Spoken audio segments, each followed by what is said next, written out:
உனக்கு தெரியும் நான் உன்னை பார்த்துட்டே மனமேடையில உட்கார்ந்துட்டு இருக்கேன்னு. என்ன பண்ண சொல்ற?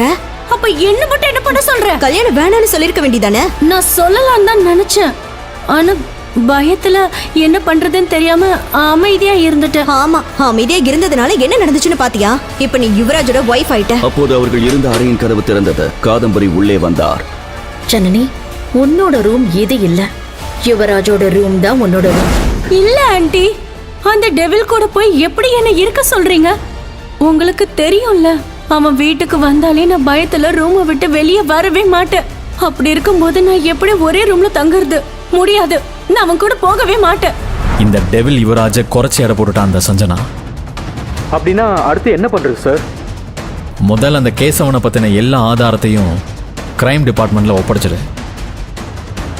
மேக் ஷோர் அவன் காலம் முழுக்க ஜெயில கம்பி எண்ணிட்டு தான் இருக்கணும் என்று தீர்க்கமாக கூற மீண்டும் சிவா கேட்டான். சார், அப்ப இந்த சஞ்சனாவை என்ன பண்றது? அவ என்ன வேணாலும் பண்ணட்டும். அதுக்கப்புறம் உங்ககிட்ட இருக்கிற அவளோட போட்டோஸை லீக் பண்ணிட்டு அன்னைக்கு ராத்திரி அவ உண்மையிலே யாரு கூட இருந்தான்னு அவளுக்கு தெரிய வைக்கணும். Okay sir. டெவில் யுவராஜ், நான் அவனை டெவில்னு தான் கூப்பிடுவேன். அவன் கண்ணை காட்டினாலே வீட்ல இருக்கிற எல்லாரும் அமைதியாடுவாங்கன்னு காவியா சொல்லிட்டே இருப்பான். வீட்ல இருக்க யாருக்கும் அவன் முன்னாடி பேசவே தைரியம் இல்ல. காவியாக்கும் அந்த டெவில் யுவராஜ்னா அவ்வளவு பயம். அன்னைக்கு எல்லாம் நல்லபடியா போயிட்டு இருந்துச்சு. ஐயர் மந்திரத்தை சொல்லிட்டு இருந்தாரு. சஞ்சனாவும் அந்த டெவிலும் திருமணத்துக்கு ரெடியா இருந்தாங்க. அப்போ ஒரு சம்பவம் நடந்துச்சு. அப்புறம் எப்படி அந்த சஞ்சனாவுக்கு பதிலா அன்னைக்கு அந்த டெவில் யுவராஜ் கூட நான் மனமேடையில இருந்தேன். நான் எப்படி அந்த டெவில் யுவராஜுக்கு மனைவியான? எப்படி? வீட்டுல இருக்கிற எல்லாரும் டெவில் யுவராஜுக்கு ஏன் இவ்வளவு பயப்படுறாங்க? அவனை ஏன் எல்லாரும் டெவில்னு கூப்பிடுறாங்க? திருமண சடங்கெல்லாம் நல்லபடியா முடிஞ்சிருச்சு. இன்னில இருந்து நீங்க 2 பேரும் கணவன் மனைவி. அப்போது யுவராஜ் ஜனனியிடம் கூறினார். வா போய் பாட்டிக்கிட்ட ஆசீர்வாதம் வாங்கிக்கலாம். 2 பேரும் நல்லா இருங்கப்பா, நல்லா இருங்க, நல்லா இருங்க. இத பாரு யுவராஜ், நீ ஜனனிய கல்யாணம் பண்ணது கூட பரவாயில்ல. ஆனா நீ அவசரப்பட்டு தப்பான முடிவு எடுத்துட்ட. ஆனா நீ இந்த மாதிரி ஒரு முடிவு எடுப்பேன்னு நான் எதிர்பார்க்கவே இல்லை. இந்த மேரேஜை நம்மளால லீகலா ரெஜிஸ்டர் கூட பண்ண முடியாது. அதை பத்தி நீங்க கவலைப்படாதீங்க. You don't worry. ஜனனி, இப்போ நீ இந்த குடும்பத்து மருமகள் ஆயிட்ட. இத உன் முழு மனசோட ஏத்துக்கோ. அப்போ உங்க புள்ளைய போய் தடுக்க வேண்டியதானே? அவன்கிட்ட பேச உங்களுக்கு தைரியம் இல்லையா? காவியா, கொஞ்சம் அமைதியா இரு. என்ன நடக்க வேண்டியது நடந்து முடிஞ்சிருச்சு. ஜனனி செல்லம், நீ இது வரைக்கும் யுவராஜோட கோபத்தை மட்டும்தான் பார்த்திருப்ப. ஆனா என்ன நம்பு, அவன் ரொம்ப ரொம்ப நல்லவன். ஜனனி, நீ அண்ணாவோட ரூமுக்கு போகலன்னா உன்னை இழுத்துட்டு போக யுவராஜ் இங்க வந்துருவான். எப்படியே பேசிட்டு இருக்கீங்க? நல்லதா பேச மாட்டீங்களா? நீ யுவராஜ் ரூமுக்கு போறதை தவிர உனக்கு வேற வழி இல்ல. ஆமா ஜனனி, சீக்கிரம் போ. அப்புறம் தேவையில்லாம யுவராஜோட கோபத்தை பார்க்க வேண்டியது வரும். யுவராஜ் ஸ்டடி ரூமில் தன் ஃபைல்களை செக் செய்து கொண்டிருந்தான். அப்போது அவன் PA சிவாவிடமிருந்து அவனுக்கு கால் வந்தது. யுவராஜ் போனை எடுத்து சிவாவின் காலை அட்டன் செய்தவுடன் சிவா கூறினான். சார், சஞ்சனா அவளோட பாய் ஃப்ரெண்ட் கூட ஒன்று சேர்ந்துட்டா. அவ இன்னைக்கு ராத்திரி உங்களை பிளாக்மெயில் செய்வான்னு நினைக்கிறேன். அவ என்ன வேணாலும் பண்ணட்டும்.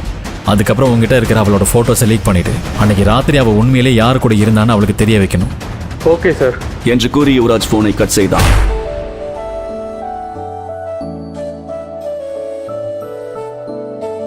ஓ காட், இன்னைக்குன்னு பார்த்து எனக்கு ஏன் தூக்கம் வர மாட்டேங்குது? அந்த டெவில் வரதுக்கு முன்னாடி தூங்கணும்னு நினைச்சேன். இப்படி சொதப்புதே. காவியா, என்னை இப்படி கூத்து விட்டுட்டேடி. Good morning princess. நான் போயிட்டு வரேன். சிறிது நேரத்தில் யுவராஜ் கீழே இறங்கினான். அங்கே யுவராஜின் பாட்டி, அப்பா, சித்தி, காதம்பரி என அனைவரும் ஹாலில் அமர்ந்திருந்தனர். யுவராஜ், 2 நிமிஷம் உட்காரு. டிஃபன் எடுத்து வைக்கிறேன், சாப்பிட்டுட்டே போ. எனக்கு ஒன்றும் தேவையில்லை மிஸ்ஸஸ் காதம்பரி என்று கூறி வேகமாக நடந்தான் யுவராஜ். கொஞ்சம் நில்லு யுவராஜ், இன்னைக்கு எங்க போற? அதற்கு யுவராஜ் கூறினான். ஆஃபீஸ் என்றான் காட்டமாக. யுவராஜ், நேத்து தான் உனக்கு கல்யாணம் முடிஞ்சது. அதுக்குள்ள என்ன ஆபீஸ் உனக்கு? கல்யாண சடங்கு இன்னும் பாக்கி இருக்கு. என்ன சடங்கு?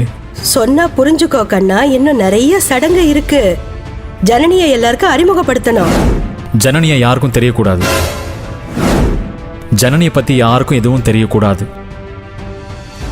அது அவங்களுக்கு சேஃப் கிடையாது என்று யுவராஜ் கூறியதின் அர்த்தத்தை புரிந்து கொண்டார் அசோக் ராஜ். எல்லாம் சரி, என்னோட ஆசை மருமக பொண்ணு எங்க?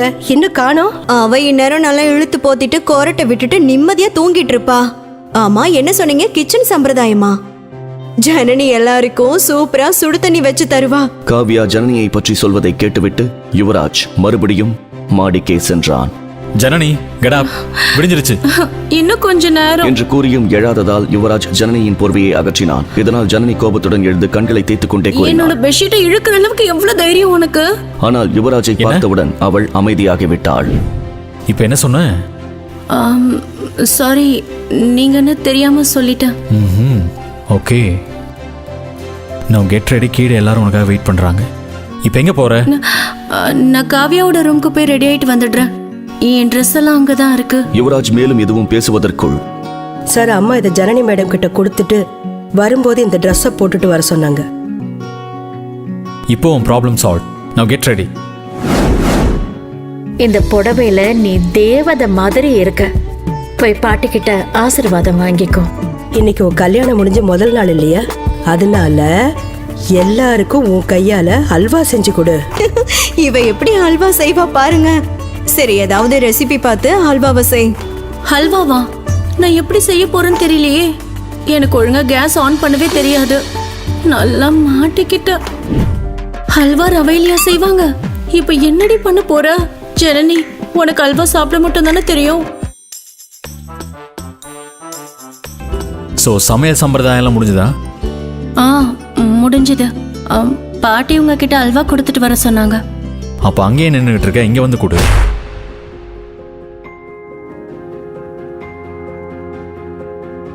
எங்க போற? காவியா கிட்ட. பரவாயில்ல, கொஞ்ச நேரம் இங்கே இரு. அந்த அல்வாவை வாயில் வைத்தவுடனேயே ஏதோ சர்க்கரை பாகினை வாயில் வைத்தது போல உணர்ந்தான் யுவராஜ். இத நீதான் செஞ்சியா? நீ சாப்பிட்டு பாத்தியா? ஏன் நல்லா இல்லையா? நீயே சாப்பிட்டு பாரு. இந்தா.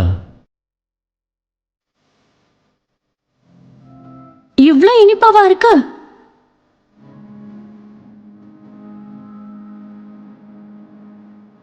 இதையே சாப்பிடுறீங்க? அதற்கு அவளை பார்த்த யுவராஜ் பொறுமையாக, வேற என்ன பண்றது, நீ தானே செஞ்ச, அட்ஜஸ்ட் பண்ணிக்கிறேன் என்று கூறிவிட்டு யுவராஜ் முழு ஹல்வாவையும் சாப்பிட்டான். ஜனனி அங்கிருந்து கிளம்பினாள். இங்க பாரு, இன்னைக்கு நீ முதலா மருமகளா சமைச்சிருக்கல, அதுக்கு தான் உனக்கு இந்த கிஃப்ட் பிடிச்சிருக்கான்னு பாரு. ஐயோ ஆண்டி, இது என்ன அவ்வளவு பெரிய விஷயமா? பெரிய விஷயம்தான் ஜனனி. இப்ப நீ இந்த வீட்டோட மருமக. இன்னில இருந்து நீ என்ன ஆண்டின்னு கூப்பிடாத, அம்மான்னு கூப்பிடு. அப்போது காவியா சொன்னாள், வாவ்மா, ரொம்ப அழகா இருக்கு. ரொம்ப அழகாதான் இருக்கும். ஏன்னா இது எங்க பரம்பரை நெக்லஸ். எனக்கு என் மாமியார் கொடுத்தாங்க. இன்னைக்கு நான் இத உனக்கு கொடுக்கறேன். என்னது? வாவ், நாளைக்கு காலேஜ் ஸ்டார்ட் ஆகுது. நாளையில இருந்து 9 to 5 காலேஜ்ல இருப்போம். இந்த டிராமால லைஃப்ல இருந்து குறைஞ்சிடும். Guys, I have a good news for you. நானும் உங்களோட காலேஜ் ஜாயின் பண்ண போறேன் as a director of drama club. அதற்கு கோபமாக காவியா சொன்னாள், அப்படின்னா நீ எங்களை அங்கேயே நிம்மதியா இருக்க விட மாட்டியா? அதற்கு கடுப்பான தர்ஷினி, ஓ ஹலோ, உங்களுக்கு முன்னாடி அது ஏன் காலேஜ்ங்கறத மறந்துடாத. முன்னாடி, இப்ப இல்ல. இருவரும் சண்டை போட்டுக் கொண்டிருக்க, வாவ்க்கா, நீங்க தான் கன்ஃபார்மா டிராமா கிளப்புக்கு டைரக்டரா? எஸ். ப்ளீஸ் கா, என்னையும் அதுல சேர்த்துக்கிறீங்களா? ஓகே டன், நாளைக்கு ஆடிஷன் வா. அப்பா, இந்த பெட் எவ்வளவு சாஃப்டா இருக்கு. செமையா தூக்கம் வரும்ல. இந்த ரூம் ஸ்மெல் கூட நல்லாதான் இருக்கு. என்னதான் இருக்கட்டும், அந்த டெவிலோட ரசனையும் நல்லாதான் இருக்குல்ல. என்னை பத்தி என்கிட்ட ஏதாவது சொல்லணுமா? இல்ல, நான் எதுவும் சொல்லலையே. உங்களுக்கு ஏதாவது கேட்டுச்சா? இல்ல, எனக்கு ஒன்றும் கேட்கல, அதான் உங்ககிட்ட கேட்குறேன். இல்ல, எனக்கு ஒன்றும் கேட்கறதுக்கு இல்ல. சரி சொல்லு, நீ என்ன பேர் வச்சு கூப்பிடுவ? நான் உங்களை மிஸ்டர் யுவராஜன் தான் கூப்பிடுறேன். பொய் சொல்லாத பிரின்சஸ், உண்மையை சொல்லு, என்ன பேர் வச்சு கூப்பிடுவ? நான் உங்களை டெவில். டெவிலா? அப்படி நான் உங்களை என்ன கஷ்டப்படுத்துறேன் டெவில்னு கூப்பிடுற அளவுக்கு? நாள் முழுக்க காஞ்சரிங் பேய் மாதிரி மூஞ்ச உருன்னு வச்சுக்கிட்டு சுத்த வேண்டியது. மத்தவங்கள கடுப்பாவாங்கல்ல, பச்சை குழந்தை மாதிரி கேக்குறத பாரு. சொல்லு, என்ன அதுக்கு கல்யாணம் பண்ணீங்க? ஒன்னொன்னும் கல்யாணம் பண்றதுக்காக கிட்னாப் பண்ணிட்டு போலியே. நீங்க என்ன ஃபோர்ஸ் பண்ணீங்கல்ல? இல்லையே, உன்னை யாரும் ஃபோர்ஸ் பண்ணலையே. அப்ப நீங்க பண்ணதுக்கு பேர் என்ன? பிடிச்சிருந்தா இந்த ஜென்மத்திலே வாழ்ந்து பார்த்துடணும். அப்படியே பிளேட்டை மாத்தாதீங்க. உண்மையதான் சொல்றேன். எனக்கு பிடிக்கணுமே. நாள் ஆக ஆக எல்லாம் பிடிக்கும். எடுத்த உடனே கல்யாணம் பண்ணா யாருக்கு பிடிக்கும்? பசங்களுக்கு ரொம்ப பிடிக்கும். சரி, உனக்கு காலேஜ் ஸ்டார்ட் ஆக போதில்ல, அதனால நான் சொல்றத கொஞ்சம் கவனமா கேளு. காலேஜில் கூட யார்கிட்டயும் சொல்லிடாத நீ மேரிட்னு. என்ன காரணமா வச்சுக்கிட்டு உன்னை எல்லாருமே கிண்டல் பண்ணுவாங்க. அதனால தான் சொல்றேன், இதை பத்தி யார்கிட்டயுமே சொல்ல வேண்டிய அவசியம் இல்லைன்னு. நான் யார்கிட்டயும் சொல்ல மாட்டேன். எனக்கு உங்க காலேஜில் என்ன நடந்தாலும் தெரிஞ்சிடும். நான் எதுவும் சொல்ல மாட்டேன். காவியா சொல்லிட்டா? அதை கேட்ட யுவராஜ் கூறினான். பிரின்சஸ், எனக்கு தெரியும் நீ ஒன்றும் தெரியாத பச்சை மண்ணுன்னு. எனக்கு தெரியும் நீ காலேஜில் வாஷ்ரூமில் ஒரு பையனை வச்சு பூட்டி பட்டாசை கொளுத்தி உள்ள போட்டதல்ல. அதற்கு ஜனனி தன் பக்கத்து நியாயத்தை அவனிடம் கூறினாள். அவன் ஒரு பொண்ணை ரொம்ப டார்ச்சர் பண்ணான். ஆமா ஆமா பிரின்சஸ், எனக்கு எல்லாம் தெரியும். அதனால தான் நான் உன்னை ஒன்றும் சொல்லலை. இங்க பாருங்க, பிரின்சஸ்னு கூப்பிடாதீங்க. எனக்கு அந்த நிக் நேம் சுத்தமா பிடிக்கல. அப்புறம் உனக்கு வேற என்ன நிக் நேம்ஸ் எல்லாம் பிடிக்காது? இந்த பாப்பு, புஜ்ஜு, செல்லம், ஜான் இதெல்லாம் எனக்கு சுத்தமா பிடிக்காது. மறுநாள் காலை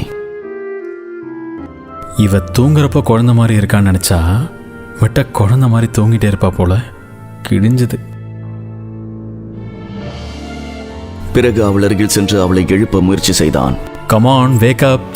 இன்னும் கொஞ்ச நேரம் தூங்குறனே. அவன் மீண்டும் அவளை Come on, எழுப்ப wake up. தூக்கத்தில் அவளை உதைத்து தள்ளினாள்.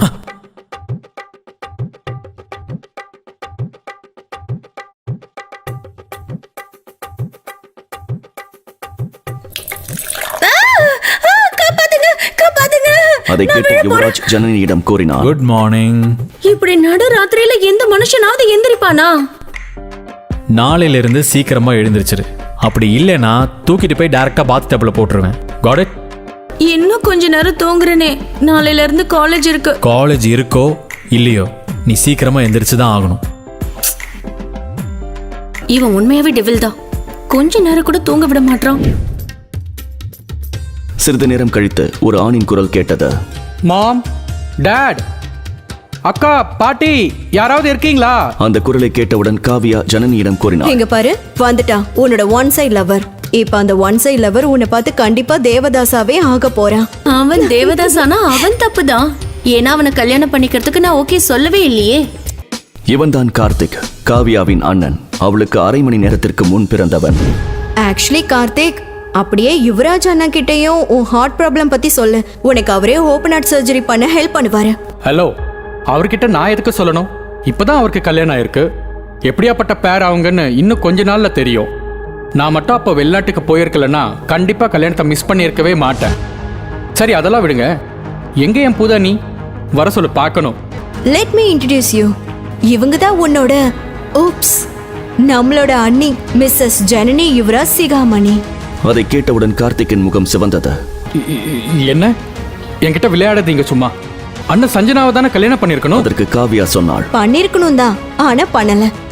அவர் சஞ்சனாவை கல்யாணம் பண்ணல, ஜனனி தான் பண்ணிருக்காரு.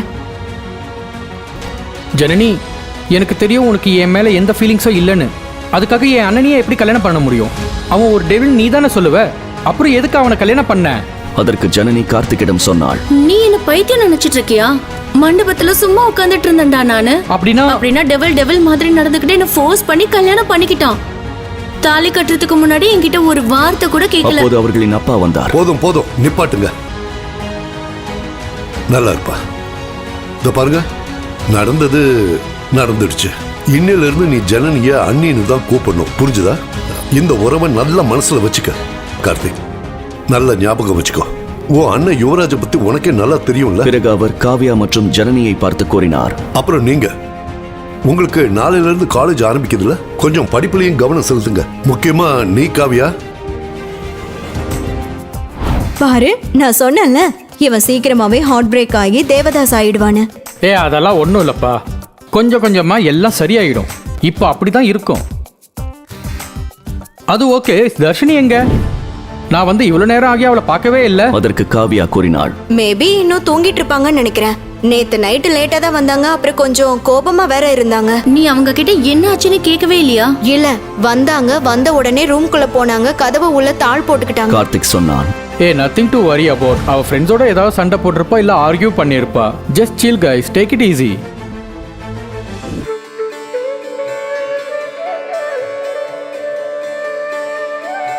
சீக்கிரம்ப்பா, டெக்கரேஷன் வேலையெல்லாம் இன்னும் 2 மணி நேரத்துக்குள்ள முடிக்கணும். விடிஞ்சா கல்யாணம். எல்லாரையும் அதட்டி வேலை வாங்கிட்டு இருந்தாங்க காதம்பரி. பொள்ளாச்சியோட புறநகர் பகுதியில அரண்மனை மாதிரி இருந்த அந்த பிரம்மாண்டமான பங்களா அந்த ராத்திரி நேரத்துல ஒரு பிக் ஃபேட் வெட்டிங்காக பரபரப்பா ரெடியாகிட்டு இருந்துச்சு. வீட்டு வேலைக்காரங்க எல்லாரும் அந்த பங்களா முழுக்க ஒவ்வொரு இடத்தையும் பார்த்து பார்த்து டெக்கரேஷன் பண்ணிட்டு இருந்தாங்க. கெஸ்ட், ரிலேஷன்ஸ்னு அந்த இடமே பரபரப்பா இருந்துச்சு. அப்போ ஒரு 65 வயசு மதிக்கத்தக்க லக்ஷ்மி தேவி தன்னோட ரூம்ல இருந்து வெளியே வந்து வேலைக்காரங்க சரியா வேலை செஞ்சுட்டு இருக்காங்களான்னு பாத்துக்கிட்டு இருந்த தன்னோட மருமக காதம்பரிய பார்த்து, நாளைக்கு காலையில கல்யாணம், வேலை முடிஞ்சிருந்தானேன்னு கேட்டாங்க. இன்னைக்கு வந்து நாளைக்கு கல்யாணம்னா எப்படி அத்த? ராப்பகல வேலை வாங்கிட்டு இருக்கேன் பாருங்க, யாருமே சாப்பிடல இன்னும். ஆனா இந்த யுவராஜ் ஏன் இப்படி திடீர்னு முடிவெடுத்தானுதான் எனக்கு புரியவே இல்ல. இவன் தான் இந்த குடும்பத்தோட மூத்த வாரிசு. இவனோட கல்யாணத்தை எப்படி எல்லாம் பண்ணணும்னு நாம் ஆசைப்பட்டோம். ஆதங்கப்பட்டா காதம்பரி. இன்னைக்கு நேத்து அவனை பாக்குறோம். சின்ன வயசுல இருந்தே அவன் இப்படிதான். அவன் என்ன நினைக்கிறானோ அதைத்தான் செய்வான். நாமளும் எத்தனையோ தடவை கல்யாணம் பண்ணிக்க சொல்லி சொன்னோம். ஆனா அவன் முடியாதுன்னு பிடிவாதமா இருந்தான். எங்க இவன் கல்யாணமே பண்ணிக்க மாட்டானோன்னு நினைச்சேன். நல்ல வேளை இப்பவாவது கல்யாணம் பண்ணிக்கிறேன்னு சொல்லி இருக்கானே. அத நினைச்சு எனக்கு ரொம்ப சந்தோஷமா இருக்கு. சீக்கிரம் வேலையை முடிச்சிட்டு சாப்பிடு. சரி, பசங்கள்லாம் எங்க காணோம்னு கேட்டாங்க லக்ஷ்மி தேவி. தர்ஷினி ஷாப்பிங் போயிருக்கா. காவ்யாவும் அவ ஃப்ரெண்ட் ஜனனியும் குழந்தைங்க கூட வெளியில விளையாடிட்டு இருக்காங்க அத்த. நீங்க போய் ரெஸ்ட் எடுங்க, நான் எல்லாத்தையும் பாத்துக்கிறேன்னு காதம்பரி சொல்லிட்டு வேலைய பார்க்க ஆரம்பிச்சாங்க. இந்த குடும்பத்தோட மூத்த லீகல் வாரிசு தான் யுவராஜ். ராஜ் குரூப் ஆஃப்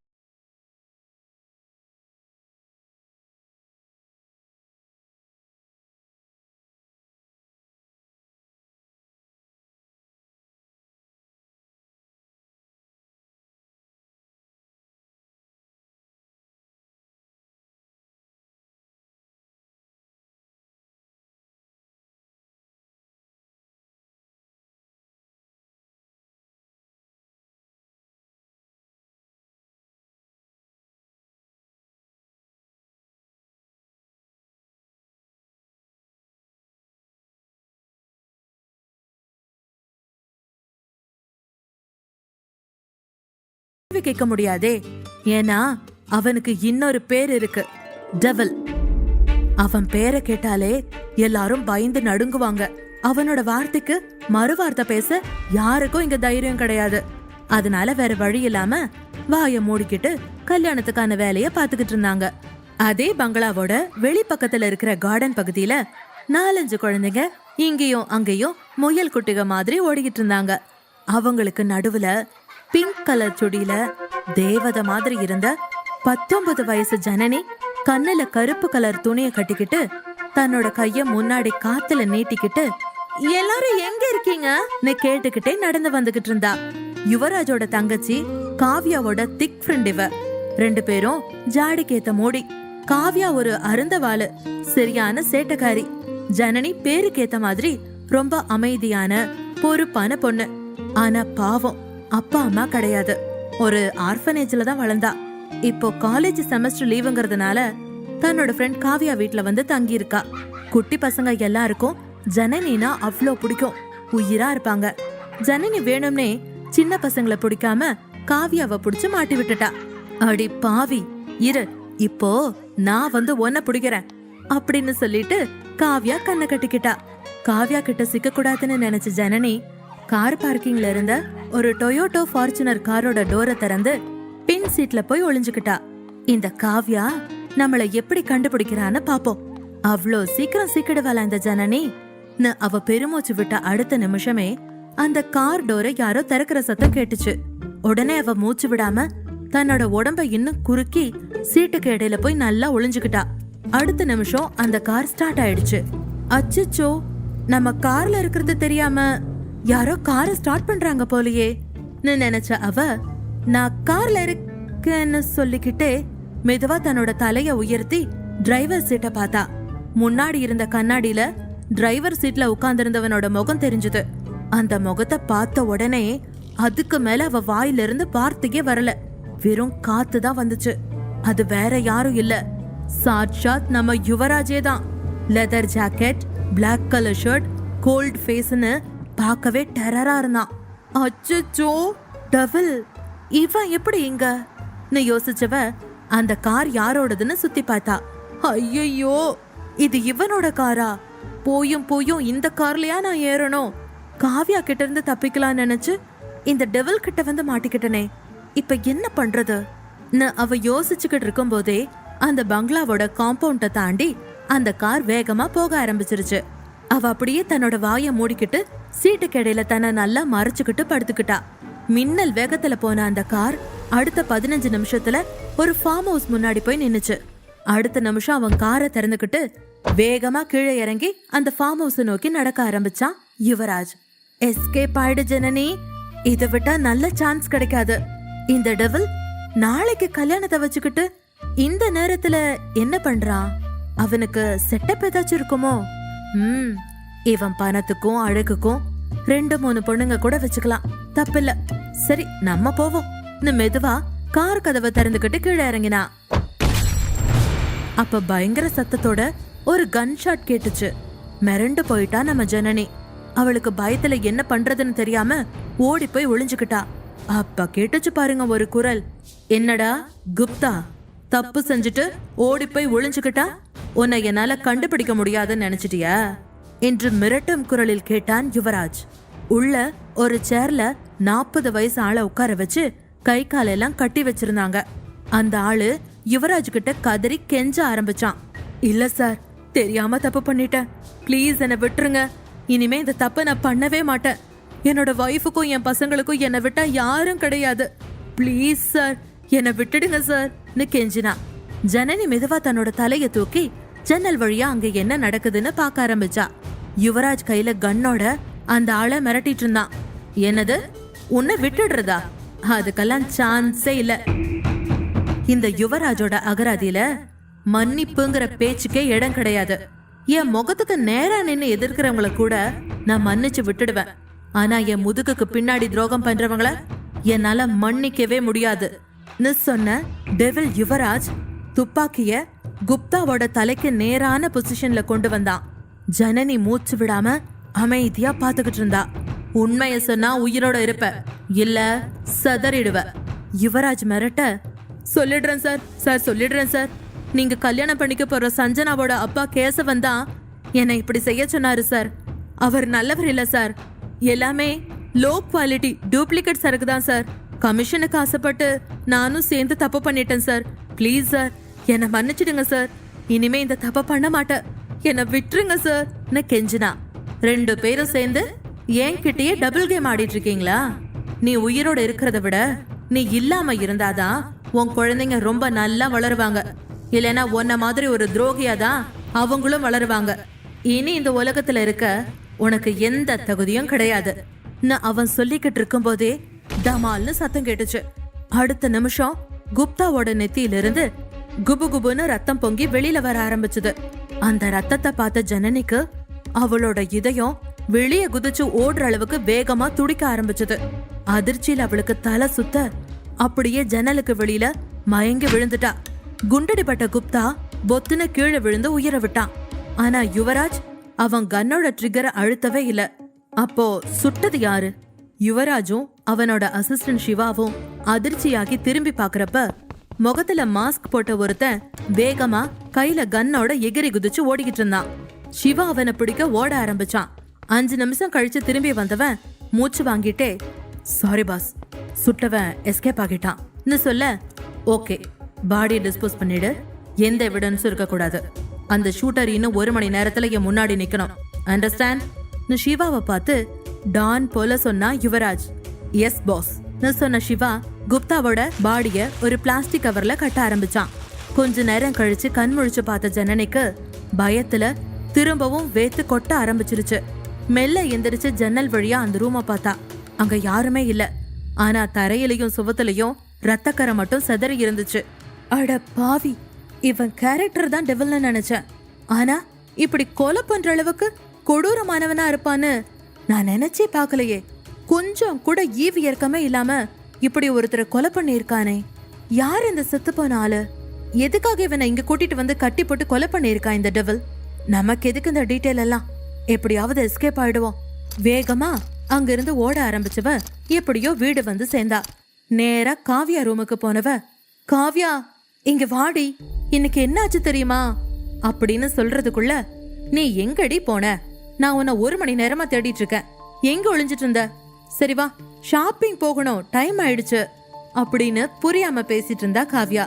ஐயோ, நான் ஒன்னு சொல்ல வந்தா கேளுடி. உங்க அண்ணன் அந்த டெவில் என்று வாயெடுக்க கரெக்டா அந்த ரூமுக்குள்ள வந்தாங்க காவ்யாவோட பாட்டி.